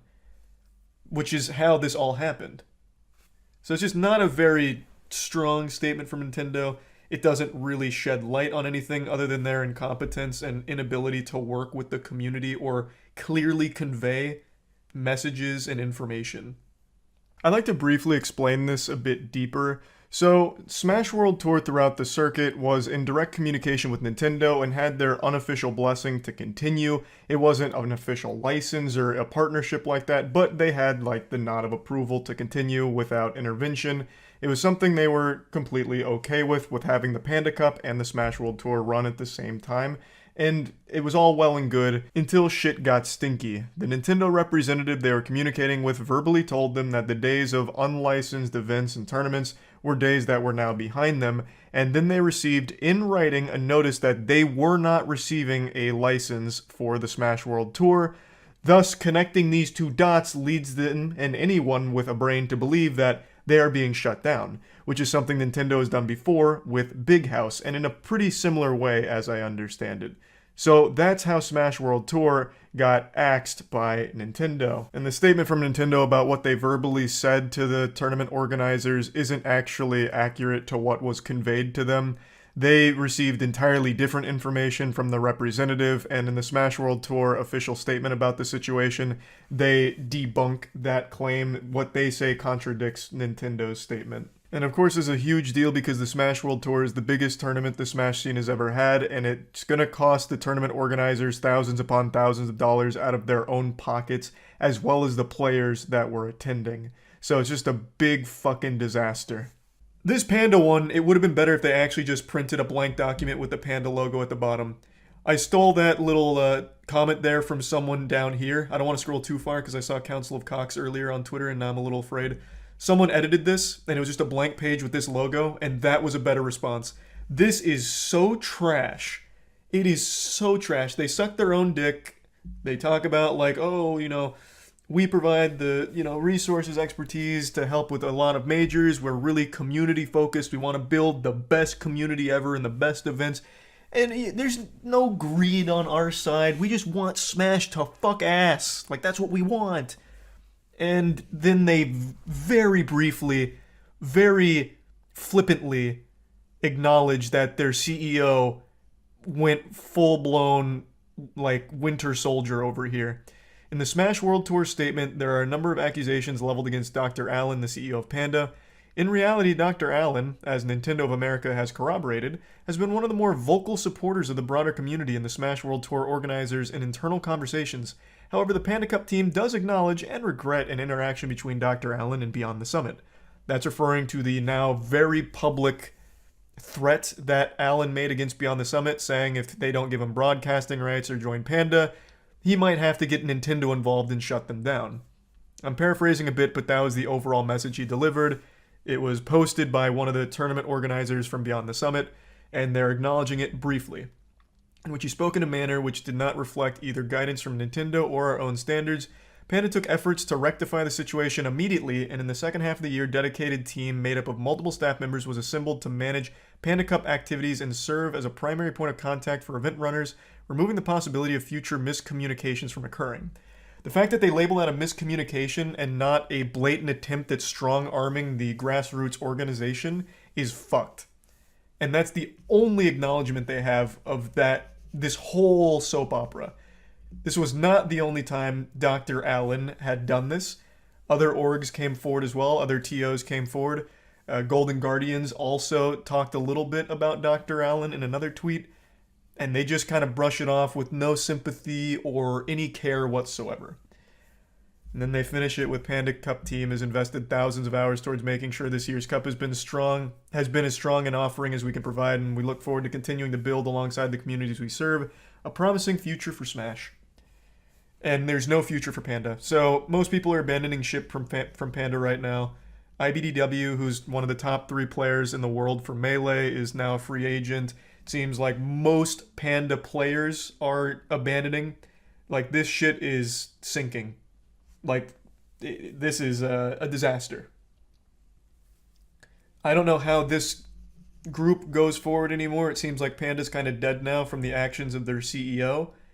And in none of this did they make any kind of clarification or talk about their involvement with these less than appropriate business actions. Instead, they just default to gargling the asshole of Nintendo, saying, look at what Nintendo said. They're right about it. That's what happened. It's just a misunderstanding. It was about licensing, and Smash World Tour just, we never wanted to shut them down. We were surprised as you guys. We were fucking shocked. We couldn't believe our eyes. Even if Panda is dead, can Grassroots still operate due to Nintendo now? That we don't know. I will say, I should have left their statement up so we can go back and forth. I will say one thing from this statement that gives me some sense of optimism, though I know this is misplaced because it's Nintendo and their motto is we rub our ass with optimism. They made this statement. Even to the point, almost highlighted the wrong one. Oh, it's the first sentence here. We are open to partnering with other organizations and will continue to offer licensing for major tournaments outside of the Panda Cup. Christ. It was so unbelievable my eyes couldn't even register it when I looked back on it. Yeah, so that statement right there gives me some level of hope that they seem open to working with the community. But that's, of course, just fluff. Until they prove that, I have no reason to put any amount of faith in the statement. That could just be there for some corporate pandering. Then why didn't they license Smash World Tour? Exactly. The health and safety concerns of the fans, I suppose. I don't know. It literally means nothing. And they say it's important that the partner adheres to brand and IP guidelines and conducts itself according to professional and organizational best practices. Meanwhile, they partnered with the Smash Bros. Mafia with Allen at Panda Cup. Like, this is nothing. This doesn't make any sense. If they're open to partnering with other orgs, Smash World Tour was literally the most reliable and most well-respected. VGBC has the most goodwill in the entire community. Well, on par with, like, Summit. Beyond the Summit. If the issue was health, why would they not say, hey, this is the issue, fix it? I don't know, because they probably couldn't think of anything. like, what do you mean? The health and safety of fans at a Smash Bros. Tournament? Like, the worst thing that could happen there is someone passes out from extreme odor. And that's, like, it's not like Panda solved that problem or anything. Like, what do you... There's nothing. They didn't have anything. And for what it's worth, when I went to Low Tide in person, it really didn't smell bad. In fact, I was probably the smelliest person there because I hadn't showered in the last 24 hours and was about to go on a 20-hour road trip and had already spent 4 hours in a car. I was probably like the Methodist that blew through. So I don't know if that stigma's still around. I don't know if that's like normal where it doesn't smell like shit. Couldn't tell you. But when I went, it really wasn't too bad. Yeah, the Smash World Tour is canceled, and there's really nothing they could do to like make it happen now. It's way too late. This happened the night before Thanksgiving and only a couple weeks out from the championships. Like, there's no way they could put it on anymore. But that brings us to the next point. Ludwig came in here slinging a little bit of meat. So, Ludwig said in response to the Panda Nintendo lackluster, or in response to the Nintendo and lackluster statement from I just had a glitch there. In response to Panda and Nintendo's lackluster statements, Ludwig is hosting his own impromptu tournament, hoping to pretty much overshadow Panda, take some wind out of their sails. So he's doing a big prize pool, and he's invited the top 8 from the Smash World Tour rankings. That, of course, includes Light. Unfortunately, Cole is not top 8. I think he's number 10, so he didn't make the invitation, which is a shame, which he would have for Smash World Tour. But it's still great that he's doing this, regardless. The new Smash World Tour statement directly contradicts Nintendo. Oh, I know, I already mentioned that. What Nintendo and Panda is stating was not the reality of what Smash World Tour was told, nor what they received in writing. So it's nothing from Nintendo and Panda. They've done a terrible job. Yep, that is the reality of the situation. Alan got greedy, wanting a little monopoly on Smash tournaments, or at least, at the very least, a Smash circuit, and in doing so may have burned his entire company to the ground. Because Panda, without their players, and without players to play in their tournaments, they have nothing. There's always going to be someone willing to accept to play. I would agree with you in any other scene, but Smash Bros, you get like actual lollipop sticks for a prize. So it's not like there's a huge monetary incentive to compete. The reason you compete is because you want to be the best, or you want to support your local scene.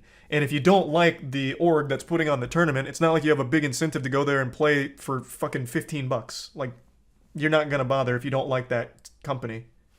Over the last year, Smash has been eating good from their tournaments, with people like Ludwig, Summit popping off. Like, they've had big prize pools, but that's not the norm.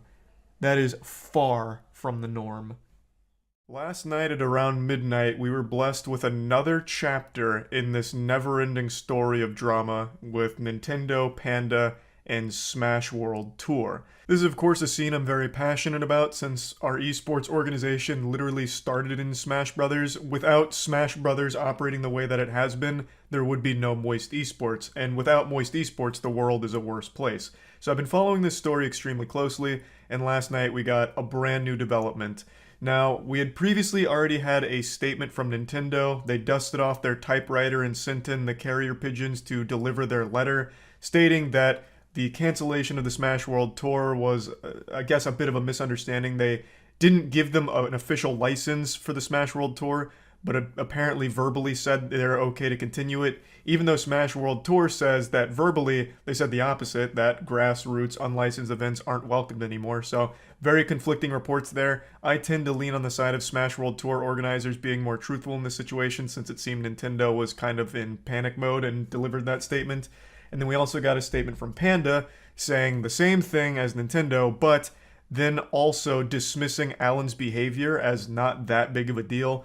Alan was the CEO of Panda, who went around and would threaten events if they didn't join his circuit instead of the Smash World Tour. he would say like, it'd be a shame if this got shut down. It'd be a real shame to get Nintendo involved here. So he acted like the Smash Brothers Mafia, running a protection racket. And when Panda released their initial statement, they kind of dismissed it as not a huge issue. They acknowledged it briefly, saying like, yeah, Alan went rogue. He started breaking kneecaps of people that didn't want to join the Panda Cup and threatened to maybe get Nintendo involved in their unlicensed event and maybe intervene. But, you know, it is what it is. That wasn't great, but that's okay. Alan cares. We all care. At Panda, it's community first. We're here to fuck some ass and have some fun. But that wasn't received positively since they didn't really address anything. It was very much a nothing sandwich. And then last night at midnight, Panda released another statement, and Alan did as well. Alan finally came out of the shadows, putting on his superhero cape in order to save the day by releasing his side of the situation, and instead of actually making a real statement, he dropped a teaser trailer for an upcoming statement. So he said that he has evidence to prove two things, and then dropped a picture of bullet points, 2 bullet points. The first one, Smash World Tour lied, and the second one, Beyond the Summit, which was the organization that he had threatened, was actually jeopardizing the community. That's all he said, but he said he has evidence to prove these claims, but he didn't provide it yet. So, if he does have evidence to back these up, that would be a huge Uno reverse moment, but I don't really know what that evidence could look like there unless he's coming out with the wildest receipts the internet's ever seen and he drops like a 14,000 word Mick Gordon response. But again, I don't know what his proof could even look like unless he has fairy godparents that could just poof some magic shit into existence, because a lot of the claims have been confirmed by multiple sources. I think the only thing Alan could have is emails between him and Nintendo where Alan maybe fought for Smash World Tour to not be canceled, like maybe he was trying to dissuade Nintendo from taking action against them. He was trying to push them in the other direction. Of course, I'm just spitballing here, but I do think it's important to mention that Smash World Tour in their initial statement never explicitly said that Panda was responsible for the shutdown of their world tour. They just pointed out the bad behavior from Alan that messied the water and made it extremely difficult for the Smash World Tour to actually function properly with their communications with Nintendo, and made it a less than optimal environment for this circuit to exist in with how everything was being handled by Alan and Panda. So overall, that section in the Smash World Tour statement that focused on Panda was mainly just shining a light on a history of bad behavior from Alan and how he would leverage that relationship he had with Nintendo against other organizers, like with the threats he had made. So it was just talking about the negative implications from his behavior and how it affected that whole community of tournament organizers and made that whole scene worse behind the scenes. So it was never directly accusing Alan of being the one, the mastermind behind their shutdown. It was more so just accusing him of being a bad actor that was really acting in their own selfish interests. Not so much being the one that forced Nintendo's hand to shut everyone else down or anything like that. Though of course there are plenty of ways of reading between the lines with Alan's history of using that Nintendo relationship to scare other organizers, like where he basically went to Beyond the Summit and said, might need to get Nintendo involved in this unlicensed event unless you give me broadcasting rights or join the Panda Cup or whatever. You could then say that there was a very real chance that Alan did that again to the Smash World Tour, which eventually led to its shutdown. But that was never a claim Smash World Tour themselves were making. They were never saying Alan was the one that made Nintendo do that. They were just showcasing his bad behavior throughout the months and how it negatively affected the relationship for everyone. So I guess, and this is again just speculating, Alan could come forward with that evidence saying no, I never made Nintendo shut Smash World Tour down. I never shut Smash World Tour down. That wasn't me. That's a lie. But again, that was not the claim Smash World Tour themselves were making against Alan. Of course, once again, I'm just throwing darts at a dartboard on what his evidence could look like, but I am extremely excited to see it when he chooses to provide it. I think it's extremely important that we all have a full look at the entire situation from all sides, so that evidence, I think, is extremely important for everyone to see. Hold on, we got some breaking news from the front lines here. Perfect timing. They tweeted this right at the end of that set. Panda's heard the concerns of the Smash community and is taking immediate action. Well, you're wrong. This is not immediate. This is now 4 or 5 days later. Alan is no longer CEO effective immediately. In the interim, Panda employees are working with outside advisors to form a temporary interim management committee to act as CEO to navigate this critical time. It is a critical time. Their company is burning. They've lost 80% of their talent. Literally 80% of their salaried players have left or expressed intentions to leave now. So the company would die should that happen. The identities of those in the IMC will not be made public at this time due to concerns over harassment and safety. Fair. The IMC's immediate priorities are work with any team member that desires to resign, including release from any contractual obligations. Good. Support those who feel displaced through these events to find a home, either with Panda or another org. Solid. We call on the community to treat those affected by these events with grace, understanding, and call out and report any attempts of doxing harassment. Additionally, due to security concerns for our staff and contractors, the Panda Cup finale is postponed. Yeah, everyone that was going left. They all went to main stage instead or just outright canceled. So that's probably a good call because it would have been so fucking pathetic to actually watch that broadcast with empty seats and no players. Would have been going to like my 16th birthday party. The IMC will work to ensure or issue refunds to all those who registered, and Panda is committed to demonstrating our dedication to the community and everyone who shares our passion. Panda is committed to doing our part to move the competitive Smash community above and beyond the current situation, starting with an eternal restructure and re-education. That word is always so dystopian, a re-education. It makes it sound like they're going to lobotomize all the employees. To our values as members of this community. Had this been their initial statement, I would have believed them more. If they did this first, I don't think they would have lost 80% of their players. Their first statement was like, hey, yeah, Alan went rogue, and man, that was silly, wasn't it? But that's okay. Hey, Panda Cup's gonna fucking eat ass. It's gonna go great. Gonna get out there and really steam ham. Like, just downplaying the severity of everything and just being really dismissive. That was a terrible response. This should have been their first one. This one's better. Action. Alan's no longer CEO. Okay, makes sense. He literally did his best to bury this company. Oh, a rededication. Oh my god. Oh, I thought that said re-education. A rededication. That's a seldomly used word. I thought it was going to be about employee training or something. Like, remind them why we're in here and, like, why we're in the community. I haven't seen rededication since, probably ever. Yeah, ceremony in which a building or other structures is formally declared for the second, third, etc. time to have a particular purpose to honor a person or group. Alan's still working at Panda, though. Yeah, but even still, this shows action. Forcing him to step down takes away his power to intimidate other orgs, so he can no longer make those threats about shutting down. This just feels like a big panic response, and it's still not like the best action. Whoops. It's still not like the best action they're taking. Like, it is a step in the right direction, but I don't know how they could ever prove they care about the community going forward after what happened. Like, I don't know how they could ever earn that trust back. So I still don't really see a future for Panda events. Now, maybe they'll be able to earn enough trust back to prevent the other 20% of their players from leaving. That I can't really say. That's a personal decision, and I wouldn't hold it against them if they choose to stay with Panda. Because again, in the fighting game community, money is hard to come by. Prize pools for fighting games are actual nothing burgers. You get like cigarettes. You get like a pack of cigarettes, like chat said. So you're not making money in the fighting game community unless you're sponsored. You're just losing money. So anyone that chooses to stay with them, I totally understand. I think the damage has already been done. I don't really think there's a way of healing it. You can't put the toothpaste back in the tube, right? You know, as they say. The genie's not going back in the bottle. Had that just been their first response, I think they probably could have saved their company. Who knows? Maybe they still can. Don't think there's a way to save it after the double down. That's what I said. Their first response, I think, was what actually buried them. Had they come out with this more hard-lined approach, I do think they would have had a much better chance. I like I said, I still think it's probably too little too late. I don't know how you really earn back the community's trust after this shit. I really don't know how. I haven't read this yet, so this is going to be breaking for all of us. What is missing from this statement is any mention of Alan divesting his interest in the company. My understanding is Alan owns Panda and basically controls the company. At first blush, this just sounds like damage control and a desperate attempt at grabbing a life draft. Yeah, I guess that's a good point. I still think by not being the CEO, he loses most of his power with those like threats he was making, but LD knows far more than I do about this.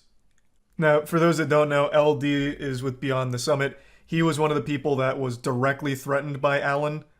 Alan, threatened after not receiving broadcasting rights or BTS joining the Panda Cup, threatened to he slyly said, Nintendo might have to shut this unlicensed event down. Be a real shame if this just came collapsing down, like really getting super villainy with it. So, LD would know far more than I would here. Smash World Tour lied, and Beyond the Summit leadership put the community in jeopardy. That is perhaps one of the douchiest things I have seen. My statement with evidence is coming. Why wouldn't you wait till you had evidence instead of this Twitter, this like Tumblr attitude post? So he doesn't even deny threatening them, by the way. He's going to try and justify why he threatened them, saying that their leadership would have jeopardized the community. So I tried to be this saint to extend my bosom for them to suckle in safety. I was doing this for the community. If we let BTS leadership run rampant, the community would have died. At least that's the impression I get. Watch where you're scrolling. Mario is showing his ass in the reply section. Oh, is it Mario Goatsy? I am very excited to see what evidence he has for Smash World Tour lying. Considering they have the statements in writing from Nintendo, and multiple orgs have confirmed Alan having repeated behavior about making those threats. I'm very curious to see. Maybe he has some wild receipts. Maybe. But he should have waited to post those instead of this. Anything but this. Who had a worse response to Backlash, Alan or Helena Taylor? I just can't really consider this Alan's response. Helena Taylor tried to, weasel her way out of that situation. Alan's he did 2 bullet points saying, it's a lie, and the other people are bad leaders. I'm just gonna get this out of the way right now. My voice sounds like a chain smoker who swallowed a bag of rocks, and there's not much I can do about it. But there's something I really want to talk about today. Nobody hates Nintendo fans more than Nintendo themselves. Every year, sometimes multiple times a year, Nintendo will lash out and just attack YouTubers who make videos about their games, like the biggest fans. And if they're not attacking YouTubers, they're attacking grassroots tournaments. It's foul. Nintendo has some kind of grudge against people that like their products. They view them as enemies, like terrorists. How dare you enjoy our products this much that you're willing to make content or have tournaments around them? We're putting the kibosh on it. And that's exactly what they've done again to a massive YouTuber named PointCrow. Oh my god. What the fuck? Nintendo even sent an assassin after me with Io here with that jump scare. Jesus. That was terrifying. It's good to see you though, Io. You heard me talking about Nintendo and just wanted to come in and chime in on how shitty they are. I respect it. Yesterday, PointCrow posted this video where he talked about how Nintendo is not only taking down a ton of his content, mainly Breath of the Wild, but also striking his channel for it. For those that don't know, there's a couple different levels of severity here, a couple different DEFCONs you can go through on YouTube, where one of them is a video gets claimed by someone, which means they then take all of the AdSense. Another level is they block it and take it down, but you don't get a strike, you just no longer have the video up. And then the third most extreme level, this is when the air raid sirens are sounding, going nuclear, striking a channel, which takes down the video and issues a strike to the channel, which is debilitating. And if you get 3 strikes, you lose your whole channel, it just fucking vanishes. And this is usually supposed to be reserved for the most egregious of offenses, just severe violations of the rules, like you're trying to punish Dirty Dan for getting a little crazy on the platform, then that's when the strikes were supposed to be used. It's because it's basically like capital punishment here on the platform. But Nintendo uses this willy-nilly. They're very loosey-goosey with issuing strikes. This is their first strategy. They don't reach out or try to play nice. They immediately just start rolling around in the pig pen and spitting and shitting on anyone who's covered their content, it seems. They throw out more strikes than a professional bowler. And that's exactly what they've done to PointCrow. They've issued 2 strikes on his channel. I'm going to play portions of his video here where he talks about it more in detail, but it's so fucked up. Nintendo is such a scummy company. I cover all of their L's because I love their products, but I hate their company. I think they're still learning what an email is. They don't know what video content even means. The internet is this mysterious boogeyman to them. They don't fucking get it. They are out of touch. they're delusional, and it shows. They do this so often, and they've done this for as long as the internet's been around. Even back during the dial-up era, I'm pretty sure Nintendo would have tried to lobby against the internet's creation in the first place. They view it as an evil tool used by the devil because it showcases their games. It makes me fucking angry, and they've done it once again. Listen to what I have to say and consider reversing the decision to claim these videos. I make videos playing games, sometimes in strange ways.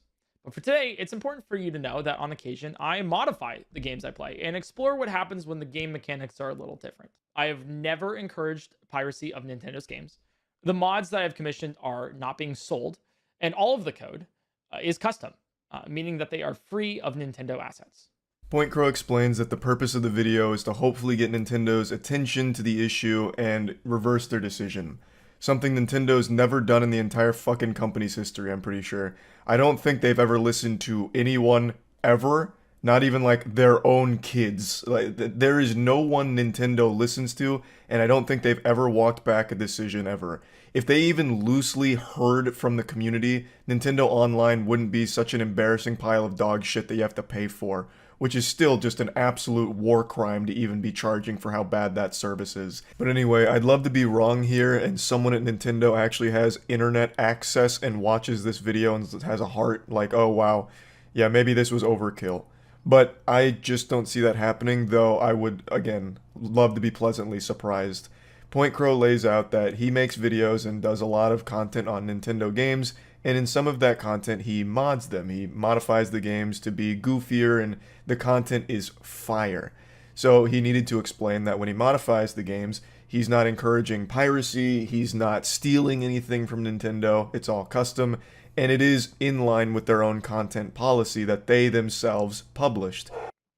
On April 6th, 1 week ago, Nintendo decided to block all 4 videos that I put up on YouTube playing the multiplayer mod. I appealed their decision, as I'm very much in line with their content guideline policies. We'll go over that in a moment. Nintendo then escalated and issued a copyright strike against my YouTube channel. Not once, but twice. Rather than bundle the videos all into one copyright strike, Nintendo issued a copyright strike for one video, and then bundled the other 3 into another strike. That's deliberately evil. That's malicious. They could have bundled them all together for one strike, which would have still been an absolute load of fucking horseradish, but they decided to go even a step further to the dark side and divide them in order to issue multiple strikes. That's so fucked up, but a very classic Nintendo move. Just another huge L from this company. Deliberately putting my channel in danger, but not taking it down completely. I was able to get an email address for Nintendo and sent a message asking that we discuss what's going on and try to reach an amicable resolution that would make both parties happy. I heard nothing back so far. Here's that email if you would like to read it. Like I said, I'm pretty sure Nintendo has cobwebs on their email address. I don't think they know how to log in. Maybe they forgot the password. Maybe they just forgot it existed. Point Crow does have a legal team giving him advice here, and I think he's handling it in all of the right ways, but Nintendo is just completely unresponsive to anything from anybody. Like, you could actually have fucking Joe Biden send them some kind of presidential message or whatever, and if it doesn't get there by carrier pigeon, they're not getting it regardless. Again, I've said this before, but you would have better luck reaching Nintendo if you wrote your message on a rock and threw it outside of your window right now. They'd stand a better chance of seeing that than anything else, like a fucking email or anything. They truly just don't give a shit. So the next day, Nintendo claimed 24 more of my videos from my channels. Most of them are modded content. A lot of them are Breath of the Wild. But not all of them are. This is key. They also claimed videos containing footage from Super Mario Odyssey, the Pokemon series, and Wii Sports Resort from my channel. The most surprising one, though, was a claim from one of my first videos back in 2019, marrying Sidon and a bookshelf to create Hyrule's first car. It's just a regular, vanilla gameplay video of Breath of the Wild. The belief I and many others had going into this video, seeing what he posted on Twitter, was that the reason they're striking these videos and taking down this Breath of the Wild content is because their upcoming game, Tears of the Kingdom, is right around the corner, and for some reason now they're going around fucking feeding knuckle sandwiches to anyone who's made Breath of the Wild videos, I guess, and they've always had a real thorn in their side about modding. That's just a rock in their shoe that makes them very upset that people mod their games in order to have more fun with them. They don't recognize that the people modding those games are literally their biggest fans and making a ton of content around it, which only helps spread the game further in a positive way. Point Crow's mods weren't malicious, he wasn't selling them or anything like that, and as you can see from what he just showed, it's not like they were only claiming modded videos. That video from 2019 is just vanilla gameplay. It's not fucking modded out the wazoo or anything. They just very much viewed him as some kind of like bad guy and started blasting him as hard as they could. They fucking claimed the vanilla gameplay video of Breath of the Wild. That is so far into degeneracy. It's nuts. And the cat's out of the bag here. It's clearly not Tears of the Kingdom motivated because they also hit other videos from him that were on completely different games. These takedowns aren't exclusive to my channel either. Over the course of the next couple days, Nintendo is taking down videos from other channels as well. Croton, another very prominent YouTuber, has had at least 10 live streams and 2 videos removed. Importantly, one of those videos is simply a challenge video, detailing how the game would be played if the player decided to explore Zelda with certain restrictions the player has imposed on themselves. These takedowns may have started with modded content, but they have spiraled into something else entirely. Yeah, they've spiraled into lunacy here. They're not just targeting modded content, though I don't think there's any real justification for what they've done, even if it was only modded content. Modded content isn't some affront to God for these companies. It is players modding your game and making content around it, and just enjoying it even further. Now, maybe there are some mods that are bad news, but I promise you it's not the ones you're striking down from these YouTubers. It's just further wiping their own ass with their already awful reputation and staining it even further. But again, they don't care. Purchasing a Nintendo game honestly feels fucking horrible, because you're buying something from a company that doesn't respect you and actually just fucking straight up hates you. It's like buying clothes from your high school bully. Like, damn, the clothes are fire, but god damn it, the person behind it hates me and literally spits on me every chance they get.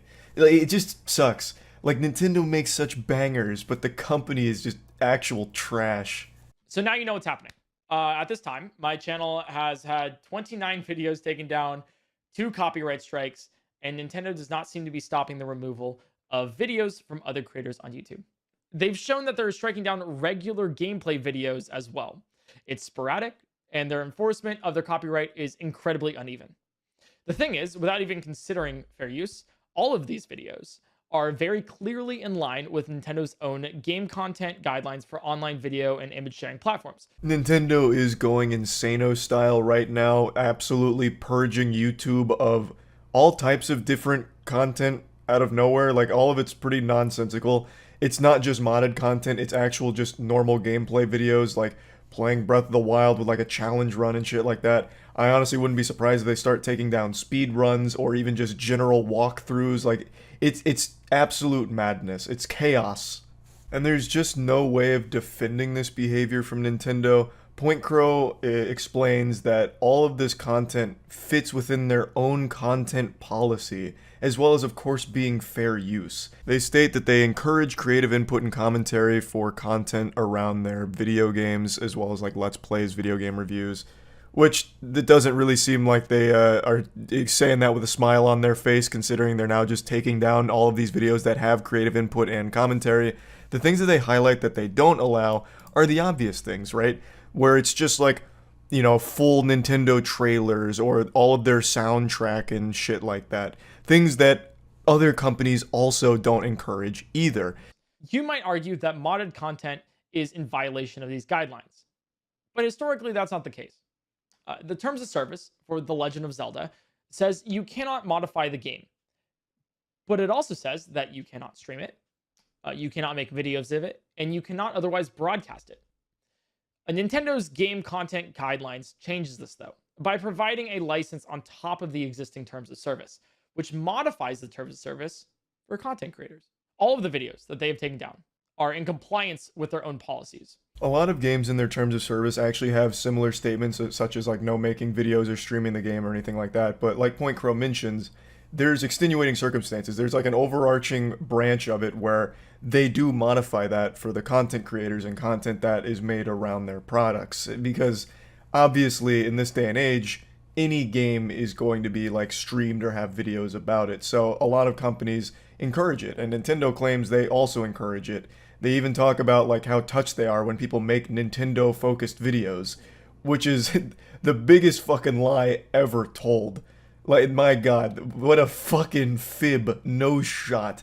Every video made on a Nintendo game makes them angry. I feel like they view that as lost dollars, potentially. Like, oh no, a potential customer may have seen this video and now they're never going to bother getting the game because they got the whole experience from watching this one guy play Legend of Zelda Breath of the Wild by killing all of the trash mobs. No, and we lost somebody. They've ruined us. Take them down. It's just something that has existed for a long time, right? No streaming the game, no making videos on it, but that's just not the way it's worked historically on the internet for a long time now. And Nintendo has understood that up until recently, where I guess they got hit by a fucking stupid beam and are now taking down videos again. Completely innocent ones. In fact, what they've demonstrated here is that they will ignore their own policies and licenses to selectively enforce their intellectual property. So, if you've uploaded any video that features any Nintendo content, no matter how transformative or directly in line with their published guidelines, you are at risk. You mentioned in your content guidelines that you are humbled every day by the loyalty and passion for Nintendo's games, characters, and world, and respect that we want to be able to express ourselves creatively by sharing our own videos and images using content from your game. And if you truly respect us and are humbled by this community, don't take this creativity away from us. Overall, I think it's an extremely strong video from Point Crow here, which once again highlights Nintendo's out-of-touch delusion, and it serves as a great open letter to the company that I have no doubt will go completely radio silent on. I don't think they're going to see it. I don't think they're going to care. They're going to most likely continue to take down completely innocent videos and maybe even whole channels that have covered Nintendo products or made Nintendo-focused content, all because they're just fucking evil. Like, I really don't know what it is anymore. This does nothing to help them. This just puts another blemish on their reputation. This doesn't get people excited for Tears of the Kingdom. This just makes more and more people afraid of Nintendo. And for a company that's supposed to be like all about family fun, I don't know why they want to be feared so badly, ruling their property with an iron fist and allowing no room for creativity or imagination in their worlds from the people that love them the most, like Point Crow mentions. It's just shit. It's just an actual pile of dog shit. And I wanted to talk about that. I'm wishing Point Crow the absolute best here, navigating these two strikes on his channel, because Nintendo is a fearsome foe. So I really am hoping for the best for him. He's a great guy, and Nintendo is anything but a great company. They're trash. That's really about it. So yeah. 3 days ago, I made a video talking about Nintendo being an evil, soulless corporation, as well as out-of-touch, archaic, and just downright goofy for the way that they treat online content creators like criminals. Most recently, they issued 2 strikes to a YouTuber named Point Crow because he made videos on Breath of the Wild that featured modded content. And in the eyes of Nintendo, that is a sin more unforgivable than murder. So they threw the book at him. They were coming with the meat. They tried to give him the business. They issued 2 strikes, and it wasn't just modded content they targeted, by the way. They also just targeted other videos as well on other games. A lot of it did feature mods, but some of them were just vanilla gameplay videos that they absolutely had a conniption over. Nintendo for a long time has historically shown that they hate their fans and absolutely despise when people play their games or enjoy their games in ways that they didn't plan for or in ways that they don't approve of. So for Point Crow showing mods and having fun making content around mods, they, started screaming bah humbug and shaking their fist at the clouds, and then hired their legal team of assassins to do as much damage to him as possible. And if it was up to Nintendo, they probably would have publicly hung Point Crow to make an example out of him for daring to play their games in a way they didn't intend for people to play them. Would have had him face the fucking firing squad. The reason I'm even mentioning all of this before talking about today's story is because it's only been 3 days and Nintendo has already upped the ante on how evil they can be and how unbelievably cruel they are. Like they made, I made a claim in that video that they don't listen to the community. They don't care about, negative reputation that they have or community backlash. They don't listen to it. They just kind of brush it off like it's just, little squeaking dog toys that they can just ignore. They don't care what the people are saying. They're not listening. But now I'm almost convinced they must have heard what the community was saying about how evil they were and said, oh, you think that's bad? Well, watch this. And then they went even harder into degeneracy. So, what they've done, or what was revealed to the public today, is that they have completely ruined a man's life. And I'm not exaggerating. They are putting a man in debt to them for the rest of his life. There's a guy named Gary Bowser, and I'm not making this up. This isn't an alias. His name is fucking Gary Bowser. This sounds like fanfic. This sounds like the plot to the new Mario Bros. Movie. Like, it actually sounds made up, but it's real. Gary Bowser was working with a company called Team Executor. They were a hacking group that would hack consoles for profit, and one of their biggest products was for Switch. They would basically jailbreak the Switch and they'd sell it and make money off it, and Gary Bowser was one of the prominent members of this team, allegedly. And a couple of years ago, he got caught, and he served 40 months in jail. His time in jail is coming to a conclusion now, and he's about to be released, but he's not off the hook yet. In fact, he's on to an even deeper hook. One that is going to be a life of servitude to Nintendo, because they are coming after him for an additional $10 million plus that he will have to pay back over the course of the rest of his life. He is going to have to forfeit 25 to 30% of his income every single month to Nintendo until he can pay off his $10 million plus debt to them, because he was part of that hacking group. That is a legitimate, life-ruining obligation that he will have to fulfill. Now, I want to make it clear, Gary Bowser is not a hero. He is not a saint. He was part of a group that was knowingly breaking the law for profit. He wasn't doing anything, just. He wasn't some, holy figure, breaking the rules for the benefit of everyone. They were very much in it just to make money off of all of this. He knew it was wrong, and what he's done is illegal. But I would argue spending 40 months in jail is punishment that fits the crime. I don't think they needed to add on an additional fucking generational debt that he and his grandkids wouldn't even be able to pay.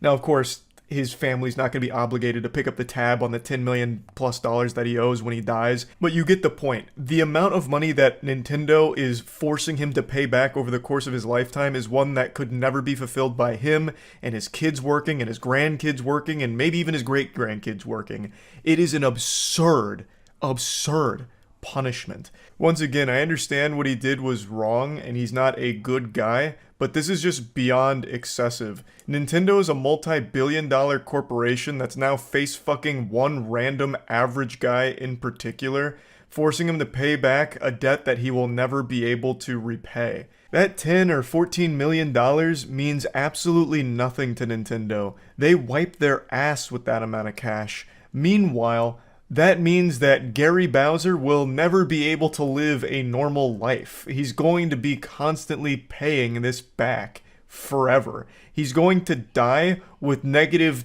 $10 million to his name. He won't even be able to afford a coffin to be buried in. It's just so far into the realm of lunacy here. And I actually imagine Nintendo celebrating this victory with handshakes all around and then laughing at the misery of Gary Bowser, who now has to send 25 to 30% of his income to this company every single month, where once again, I imagine once they receive those checks, they throw it right in the trash can and forget about it, because that amount of money is completely meaningless to them. Anyway, the situation is wild, but this is kind of the story, the general overview of it. I went over it more on stream, so I'll just play some clips of that. You honestly couldn't have scripted a better story, but it's real. And he had been sentenced to jail. Nintendo actually pursued action against him. He had made, I think, $300K from all of his, hacking. And he spent 40 months in jail, and he just got released.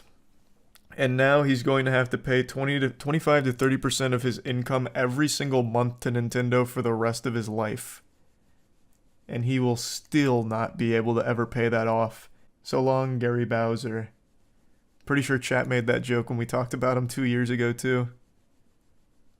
Which is still a fire joke, by the way. So he's paid $175 of his $10 million plus debt. So he's chipping away at it. He's making progress, ever so slightly. They wanted to send a message to other Switch hackers. It was a very significant moment for us. It's the purchase of video games that sustain Nintendo and the Nintendo ecosystem, and it is the games that make the people smile. It's for that reason that we do all we can to prevent games on Nintendo systems from being stolen. Heroes. You guys are such fucking noble saints. Thank you, Nintendo. Ensure that this man will never live his life without the fear of Nintendo down his neck. And then also, while you're at it, why not strike a few more YouTubers who make videos on your games? You guys love to make people smile. The company just got a fine. They didn't like lock up and throw in the slammer every single person there. Meanwhile, Gary Bowser, he got the book thrown at him. He got the wood. It must have been something personal because his last name is literally Bowser. I have no doubt Gary Bowser got into hacking the Switch specifically because his last name's Bowser, so he's like, fuck it, I'll do it. Might as well. I'll fulfill my namesake. 100%. Successfully argued that Bowser and Team Executor had caused Nintendo to suffer $65 million in losses due to console hacking software and devices used to play pirated Nintendo Switch games. I don't recall that. 65 million from the console hacking software? I gotta be honest with you, Chief. That seems like a bunch of baloney. I don't know why the number 300k keeps popping into my head. Maybe that's what Gary Bowser personally stood to gain, or personally gained from all of this. Or maybe I'm just way off the mark, but I really thought, or I vividly remember, like a report saying he had made like 300k from it all. But who knows? That could be wrong. So, okay, so that is what he made for himself. He himself made 300k. I saw someone on Twitter say that they would honestly fake their own death in this case. Dude needs a new dust filter for his Hoover Max Extract Pressure Pro Model 60. Fucking true. He's gonna need a Hoover Max ASAP. Does he even have a job? Well, he's just now getting out of prison after spending 40 months there. And he had a job in prison where he paid off $75 of his debt. So I would wager a guess he doesn't currently have a job. He's probably still hunting for one. Nintendo forcing Gary's Mod to delete 20 years worth of content. They're actually making a stink about Nintendo property being in Gmod now? Is there nothing Nintendo won't ruin? They have to be the most joyless corporation on the planet. No exaggeration, it's gotta be Nintendo, hands down. There's more joy from cigarette producers than there is Nintendo. That's incredible. Wow. Wow! I actually did not expect that. I have to look into this. There's no way. This has got to be some kind of misunderstanding. No shot.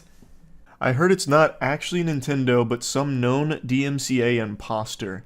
We'll go through this. I've got to find out now. Didn't Nintendo sue a 10-year-old's birthday party, or was that a meme? They've sued so many people and cease and desisted so many, I don't know. That sounds like something Nintendo would do, but the one that always stands out to me is it was Marvel. And they shut down a child's gravestone having Spider-Man on it. Nintendo would send a cease and desist letter to a toddler for drawing a picture of Mario without paying them. That is the Nintendo way. So they've been issued a takedown notice by Nintendo. As a result, Face Punch Studios, developers behind Gary's Mod, are in the process of removing about 20 years worth of Nintendo-related content from the game. In an update to Gary's Mod Steam page, the developer stated, "Some of you may have noticed that certain Nintendo-related workshop items have been taken down. This is not a mistake. The takedowns came from Nintendo." That certainly doesn't sound fake. Is that currently still the case right now with the game? Nintendo stuff on Steam Workshop. We're working on removing all Nintendo-related stuff from Steam Workshop. Some of you may have noticed that certain Nintendo... Yep, we just read that. Honestly, this is fair enough. This is Nintendo's content, and what they allow and don't allow is up to them. They don't want you playing with that stuff in Gary's Mod. That's their decision. We have to respect that and take down as much as we can. This is an ongoing process as we have 20 years of uploads to go through. If you want to help us by deleting your Nintendo-related uploads and never uploading them again, that would help us a lot. That does sound like old Scrooge. Nintendo. We're going to see if it's actually Nintendo or not. Regardless of if it's actually Nintendo, it seems whoever is behind it is successfully bullying Nintendo-related property off of Gary's mod. So they're already causing a huge change to it in a negative way. I don't see who would do that other than Nintendo, but let's continue. Nintendo-themed add-ons seem to have begun getting taken down a few months ago, though Facepunch didn't publicly divulge that the company had issued the takedowns until earlier today. The process has been ongoing since then, and the developers are still working to remove it all, which is understandably a Herculean task. I mean, this has to be Nintendo, right? Like, there's no way it's been months off fake DMCAs. Especially not against a big company like this. Like, Gary's Mod is still one of the most successful Steam games there is. Like, surely the company would be able to recognize if it actually came from Nintendo or a imposter, I would think. You underestimate how much trolls and annoying Nintendo fans love this shit. There's no Nintendo fan out there that's offended that Mario and Luigi are shooting tampons in Gary's Mod. Like, I don't think they're going to go out there and actively try and take it down by committing a crime, by impersonating Nintendo. Bro, look at the Nintendo fans who had a crusade against Pow World.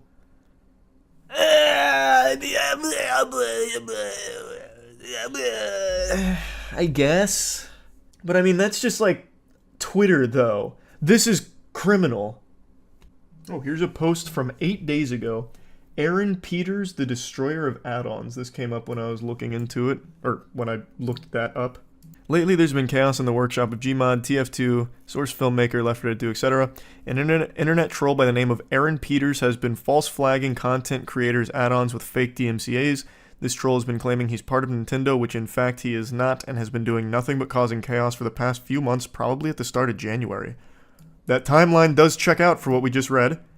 He has managed to target add-ons that are Nintendo or Nintendo-related. In some cases, he's managed to get rid of any add-ons that even have a smudge of a Nintendo character, even in a piece of art. I don't know if his goal is to get rid of Gmod video creators or just ruin everyone's fun in creating content. He has managed to ruin everybody's day, and I can't blame them. Awareness must be spread about this. People must know about this, because for all we know, he could even target add-ons that aren't even Nintendo-related. Well, yeah, he's obviously not affiliated. He could target anything. He just chose Nintendo to be an asshole because it's the biggest. The Kirby Reanimated collab claims that their videos were taken down by a third party abusing DMCA takedowns, which isn't the first time this would have happened, by the way. This actually happened a few years ago it wasn't the same guy, I don't think, but for Nintendo properties, someone did this as well on YouTube. This company, which doesn't have any clear links to Nintendo, has reportedly been targeting Nintendo. Well, I guess maybe it could be the same guy, just using different names. He keeps fleeing the countries. He goes on these rampages, then leaves the country and assumes a new identity only to do it a couple years later. The name of the company doing these takedowns is A-PAB. Been targeting Kirby creators in particular. Allegations that APAB is the real entity behind the copyright claims date back to 2020, with one creator saying that they reached out to Nintendo and received confirmation that it was not responsible for the strikes on their channel. Oh.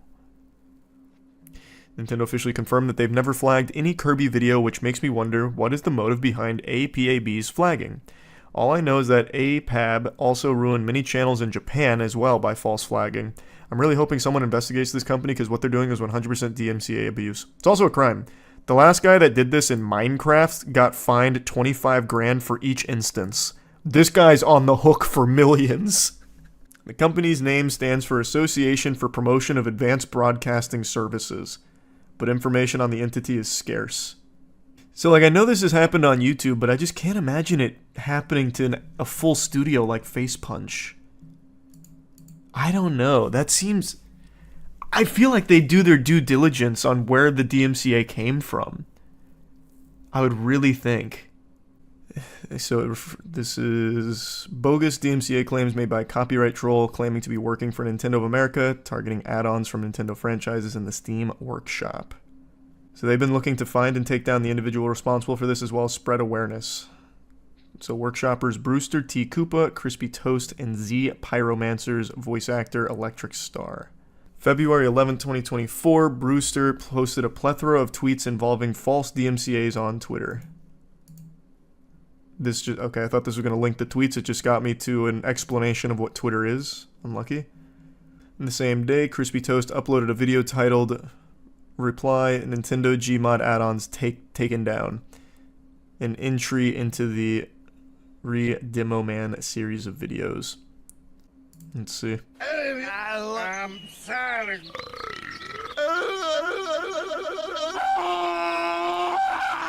That does about sum it up.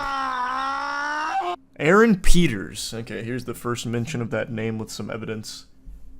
Aaron Peters, our prime suspect here, the Jack the Ripper of Nintendo add-ons. Hours after the video was posted, Brewster T. Koopa revealed that the individual had sent DMCA emails to almost all Nintendo-based Gmodders, including himself, which reveals the troll's name, Aaron Peters. So he's just... wait, is he actually just sending emails? I see why that would work on content creators, but surely Facepunch wouldn't just fall victim to this. This is like a phishing scam. Aaron Peters, Nintendo of America. Okay, that's not his real name then. That's just the alias he's using. There is no Aaron Peters. It was discovered that Peters had a history of sending fake DMCAs to pretty much anyone that contained Nintendo-related properties in the past, including not suitable for work artists and even Framemaker's Workshop. Pillow Fort user MKLXIV shared a blog in 2019 that details their encounter with the troll. Peters' motivation as to why he sent fake DMCAs is currently unknown. Yeah, this guy sounds like an absolutely colossal loser. March 4th, 2024, Crispy Toast uploaded a video called Gary's Mod, False Nintendo DMCA Claims, the story, detailing the entire story about the false DMCA claims in the tweets above. Oh, nice. So you already broke down, like, the whole thing here. What if he was actually hired by Nintendo in secret because they know their lawyers couldn't be paid enough for even that level of heinous shit? Oh, he's just a fall guy? That would be an interesting theory. I think the more likely theory is it's a guy struggling with mental illness and he just wants to do something, like in general, do something to have an effect negatively on others. I think that's probably what's going on here, would be my guess. I'm very confident this guy's name's not actually Aaron Peters. It's just what he's calling himself in these emails. What I think Nintendo should do, and I know they won't because they're still only just now figuring out the internet is a thing they can engage with. But what they should do is take this guy to court and fuck him. Like, he needs to be made an example out of. This is like the third or fourth time this has happened to Nintendo in particular, with people impersonating them for DMCA takedowns. But I think Nintendo's too out of touch to even consider that. But why? He's literally doing all their shit work for free. Yeah, but you also... Even though I'm sure Nintendo's not losing sleep over taking away people's fun, since they love that, it's still illegal to impersonate them, and I'm sure they're not happy about that. I'd really like to know more about this mysterious fucking turbo douchebag, though. Because he's been doing this for years. But it does seem now that Gmod has been hit by this guy, not Nintendo. I'm just kind of surprised that Facepunch wouldn't have done more to investigate if they're authentic DMCA claims or not. Again, they're one of Steam's most successful games.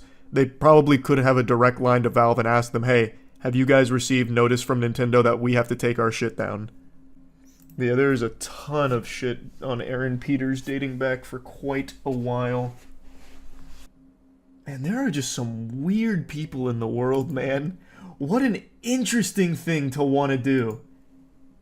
If Nintendo's reputation gonna get dragged through the mud, it's gotta be on their own terms. Also, should they give this Aaron guy the same treatment they did with that Switch-modifying Bowser guy? Oh! God, that poor soul. Yeah, I mean, if God, Aaron Peters probably sleeps with one eye open, because if Nintendo ever does decide to take action, his life is over. They fucked Bowser hard. That man is indebted to them for the rest of his life. What was his first name? Gary Bowser. Oh. They did him dirty. He went to jail, and he still owes them 25% of his monthly income for the rest of his life, till he makes over 10 million, I guess. Hey, I just want to come in here and let you know something that we're doing at Starforge. It turns out we have an extra Godslap PC, so we're just going to give it away. It's our highest end PC with the best possible design on it because it's Godslap related. At Starforge, we're making the best PCs in the universe, and the Godslap PC is so good that I'd actually extend that to the entire multiverse. Just look at the design of the case here. It's spectacular. So yeah, if you want to enter the giveaway, there's a link in the description. A winner will be chosen at random, so if you enter it, good luck. It's obviously free to enter. Also, we'd have matching PCs, because that's the PC I use. It's a Godslap PC from Starforge. It's fucking amazing. So yeah, that's about it. So yeah. Nintendo and lawsuits go together like cereal and milk. They are no stranger to dishing out lawsuits. They would sue an 8-year-old if they found out that their grandmother made them a Mario nightlight. They've been this way for years, so it's no surprise that they're suing Palworld. I'm actually surprised it took them this long. For a while, I thought it maybe wasn't going to happen because Palworld, when it came out, everyone compared it to Pokemon. I called it Pokemon with guns, everyone called it Pokemon with guns, and it was one of the biggest games to launch of the year. Well, one of the biggest games to launch in general on Steam. So it's not like a game that flew under the radar. Nintendo would have been alerted to it. Well, that is assuming they use the internet, which is a far-fetched notion. They only just recently learned what email was like 5 years ago, so who really knows? They're probably still working off dial-up over there because that company is so fucking archaic and out of touch. But there is a very slim chance that they weren't aware of Palworld, and they vaguely talked about it. They did make some posts back when Palworld was popping off that they will do anything they can to protect their copyright. And they also announced that they were going to be investigating, but a lot of time passed, tumbleweeds started to blow through, there was cobwebs on the story, nothing came from it, so I started to assume that maybe they didn't find anything that they had any real legal ground to pursue Palworld over. But it turns out that was wrong. Instead, they spent all this time charging their alt. So now Nintendo and the Pokemon Company have jointly filed against the company behind Palworld, Pocket Pair. Also, I'll just go ahead and say what everyone's thinking. Pocket Pair, I mean, that's kinda on the nose. Like, there are things here like that seem extremely close to Pokemon. But anyway, we'll talk about the actual patent infringement lawsuit in a moment. I want to talk about Palworld itself. I and many others really liked Palworld because for the first time in at least a decade, it felt fresh. Nintendo's just let Pokemon get super stale and recycled. And somehow they can't even just hit copy and paste correctly half the time. Like the newest one, Scarlet and Violet, was a fucking mess. That game looks worse than some of the Pokemon games that came before it. It's when you continuously download a JPEG and it ends up looking like some kind of fucking cursed images straight from one of the circles of hell. That's kind of what Pokemon's become. Like, it is just the same game regurgitated endlessly, and even when they do try and do a few new things like with Legends of Arceus, it's half-baked, so they don't even fully realize some new concepts they might want to try. It's just, most people, like me clearly, have really lost their faith in Nintendo to deliver a good Pokemon game. Enter Palworld. They take the Pokemon formula and they make it feel fun and exciting. And yes, of course, to the hall monitors out there, you'd be lying to yourself if you said that the pals were totally unique looking. There are some pals in the game that look almost identical to Pokemon counterparts. It looks like they just changed a few colors. But you're not going to hear me whining about that, not going to order any french fries there and shed tears over them having similar designs from their pals to Pokemon, because Pokemon doesn't fucking use them for anything worthwhile. So, I don't really care. I'm not going to be upset on behalf of a billion-dollar company for it, but I did think this was going to be the strongest case Nintendo had against Palworld, because the designs are almost identical in some situations. But it doesn't seem like that's what they're going for. So, the patent infringement lawsuit. That means that they believe Palworld infringes on a patent they hold. So, not like designs or anything. Instead, they are seeking an injunction against infringement and compensation for damages, which indicates the lawsuit is civil. And according to an attorney, the fact that it's a patent infringement suit and not a copyright claim means the case isn't about copies of Pokemon themselves, but rather some aspects of the game design that Nintendo and the Pokemon Company protect as a new invention patented. That really raised a few eyebrows because, like I said, the main thing people point out is how similar the designs of some pals are to Pokemon. So you would think that they'd go after them for a copyright infringement, like, hey, you've taken our characters and you've made one-to-one knockoffs. You've made bootleg Pokemon over here. But they're not. They're not trying to make the argument, hey, you took a Rayquaza from us and turned it into a Rayquazar in Pal World, they're going after them for patents, meaning like technical inventions that they own the rights to. So in when it comes to games, sometimes things that are patented are mechanics. So the most notable one that I see referenced a lot, and it's one that I think about from time to time, is the Nemesis system from the oh my god, my nose is really getting congested here. Is the Nemesis system from like Shadow of Mordor, Shadow of War. That's an incredible system, and there's a reason you've never seen it used since. It's because Warner Bros. Has that patent and they just shove it up their ass and just sit on it. They don't use it, and no one else can use it because it's patented. There was also a really notable one. You know, mini games that used to be in the loading screen of games a long time ago? Well, that was patented as well, so there was a reason why you no longer had mini games when a game was loading for such a long time. It was patented. Now, conceptual and visual similarities aside, Pal World and Pokemon play wildly different. Pal World is a survival game with an emphasis on exploration, building, and combat. Like, you use fucking guns. Like, it is wildly different from a Pokemon game from a gameplay perspective and what you're actually doing. So, it's weird to target that. However, it seems, and this is the best guess that people have, that Nintendo has a patent on video game character throwing an item to catch a monster while out in a field. So, the Japanese application specifically refers to Pokemon Legends Arceus, which allows players to throw Pokeballs in the overworld rather than limit catching to wild battles.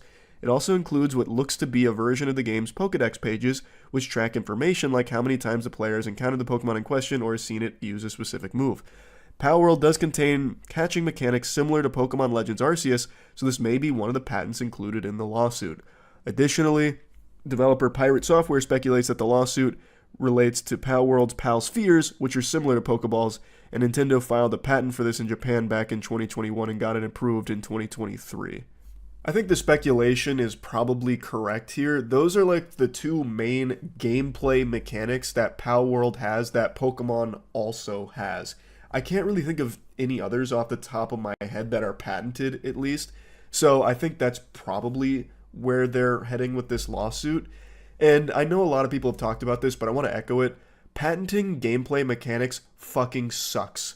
It stifles creativity because a mechanic can work as a foundation that others can build upon and create something beautiful out of. That's like the very definition of how some art blossoms. It starts somewhere and it evolves through others doing similar things but growing it in different ways. So if you patent something and forbid anyone else from touching it, it really sucks for every person that's not the company with the patent. I'm going to use the Nemesis example again. The Nemesis system could have been a staple in gaming, but instead it is now only in 2 games. Granted, both games are bangers, but if we could have seen that explored in other titles, that could have been one of the best new mechanics of the modern age. I love the Nemesis system. That had so much potential, and now it just festers. It sucks. Nobody wins there, except for Warner Bros., I guess, because they have a gold mine that they refuse to tap into.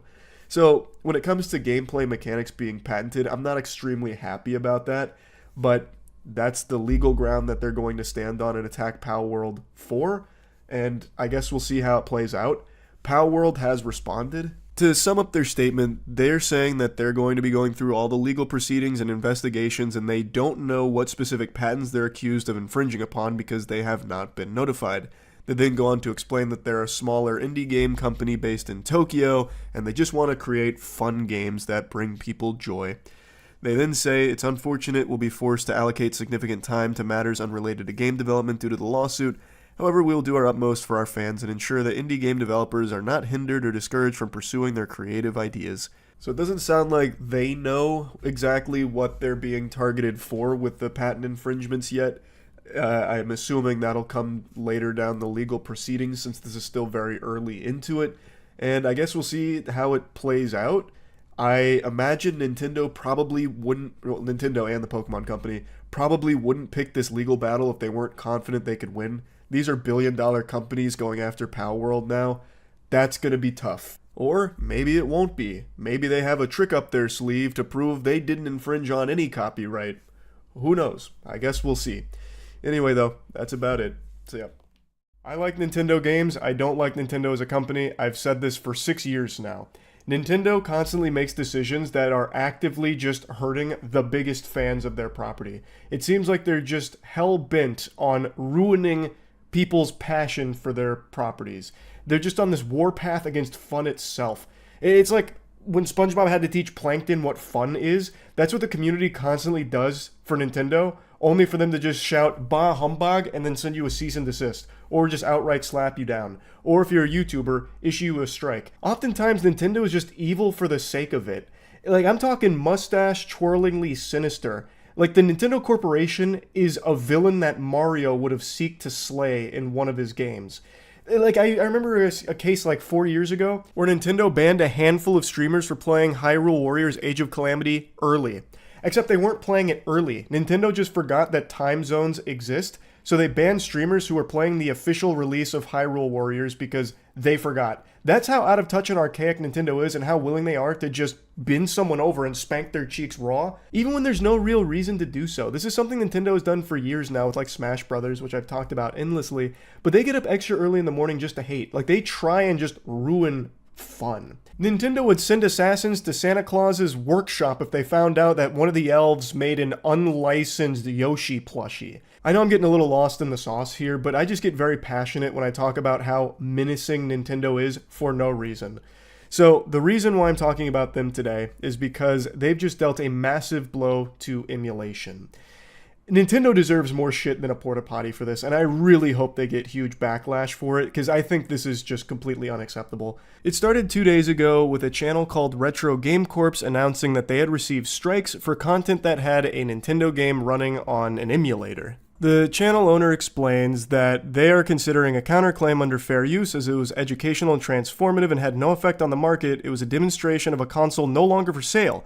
Even the Wii U eShop is closed, so the company itself has no means of earning revenue from Wii U sales. So this is one of the core components and what makes emulation so important. There are games that aren't being sold anymore and cannot be accessed outside of emulating them.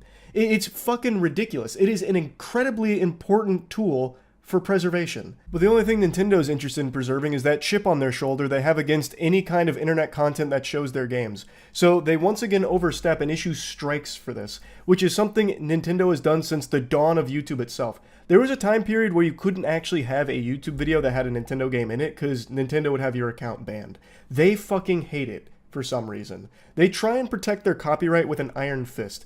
And I know there's always people that have Nintendo's cock in their mouth trying to make arguments on their behalf, doing free PR for them, fighting their battles, saying things like, oh yeah, but people will download games that they don't have on emulators and that hurts Nintendo. Load of baloney. That's dirty barnacles, especially in cases like this.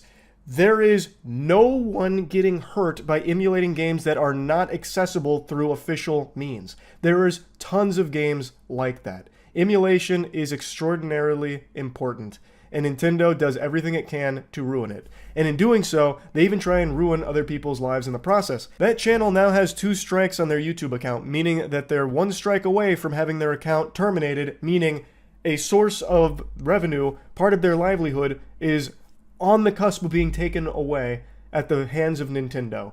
And no amount of groveling at Nintendo's feet ever appeases them. The only thing that appeases them is complete fucking destruction of fun and destruction of emulators. So the big thing that happened today is they just shut down Ryujinx. Ryujinx is one of the last main remaining Switch emulators, and it just got wiped out today.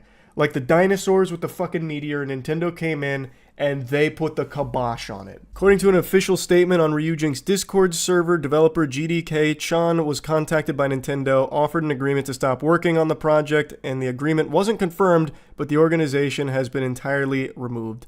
So here is the Discord announcement about it, talking about how it's going to cease operations. And like I mentioned, this is one of the last remaining Switch emulators. This isn't the first time Nintendo's done this. They took down Yuzu not that long ago, which was the big boy on the block. That was the sheriff in town. Yuzu was the go-to Switch emulator until Nintendo put it in the crosshairs and they took it out behind the barn. Nintendo's motto is, "You'll have fun with our games the way we want you to. Any other way that you enjoy our products is not acceptable, it's not permissible, it's illegal, you're going to jail, buster." Nintendo has a set way that they believe things should be done with their property. And we see it in Smash Brothers, where they don't believe it should be a competitive game, so they've never shown support for Smash Brothers and have even actively gone out of their ways to shut down tournaments over the years. And that's just a community of people that love their games, trying to put on events for their games, and Nintendo sometimes comes out there and says, nope, shut it down, pussy. Like, they go out of their way to ruin fun. They've been a little better about not destroying Smash tournaments recently, but historically, you've always just had a coin flip on whether or not Nintendo's going to show up and just say, that's enough, take this down. And it's that way for so many things. It's just so unnecessary, and it's always so heavy-handed. They always choose, like, scorched earth, like the most aggressive path they can take. Strikes on your channel, banning your stream for 48 hours, like shutting down your Twitch channel for 48 hours, which is fundamentally, like, to put that in perspective, Nintendo having that power is basically Nintendo showing up to your job and firing you for 48 hours. Like, that's how extreme it is. It's so stupid. It's silly. Well, it would be silly if it wasn't so destructive. And it's not like they're doing anything good. Like, they're not releasing an emulator of their own. Like, they take down these emulators, and then what? Then the games are just inaccessible. Some games you will never be able to play again now. There are some games that now just fade into memory. A myth, a legend, even, that can never be played again because Nintendo is destroying emulators. It's like, if they had a competing product, I'd understand. That'd be understandable. It'd make a little more sense, like, oh, okay, Nintendo views this as competition. They're kind of stepping on their toes. Like, they have an official emulator, and now there's a bunch of unofficial ones out there. So I guess I'd understand why they'd be reaching their tendrils out there to try and stop that. But they don't. They don't have an emulator. They don't have ways of playing games from the old Wii U shop or anything. They don't have ways of playing some of these games. The only option are these emulators, which now are no longer an option because Nintendo is burying them. They are such a litigious company, yet so lethargic when it comes to, like, delivering things that make sense. Their Nintendo Online service is still a fucking joke. That is still a dial-up service that you're paying for, basically. Every Nintendo Online game I've ever played, especially Smash Brothers Ultimate Online, is fucking sickening. Like, their games, like, they're fun. They're very fun games, but their hardware is outdated. Their hardware is archaic. The fucking calculator on your iPhone is probably more powerful than the entire Switch console. Like, Nintendo is so behind on the times, but they have such good first-party games from, like, some very creative people internally that make bangers, but it's all wrapped up in this company that is out of touch and downright greedy and evil. There is no reason Nintendo should be shutting down emulators. They are doing your work for you. They are creating more fans of Nintendo property than Nintendo is. What Nintendo should do is release an emulator of their own. What they should do is offer better services as opposed to shut down the better services. Like, they're shutting these emulators down without having anything of their own that is an improvement. They don't have anything. It's just dumb. I hate it. I actually hate it. So yeah, I wanted to rant about this a little bit. It's a classic, probably like 2 or 3 times a year, Nintendo rant where I just have to spit on that company. It sucks. I really am so upset with them because they make such good games. It would just be such a slam dunk, an easy layup for Nintendo to just finally turn a new leaf and start getting into the 21st century. Like, finally doing things that aren't just needlessly evil, that aren't just cease and desisting everyone and everything and shutting projects down, taking down fan projects. Like, it's just so unnecessary. So, yeah, RIP to Ryu Jinx. Hopefully that YouTuber doesn't lose his account to Nintendo. And big fuck you to Nintendo. That's about it. See ya.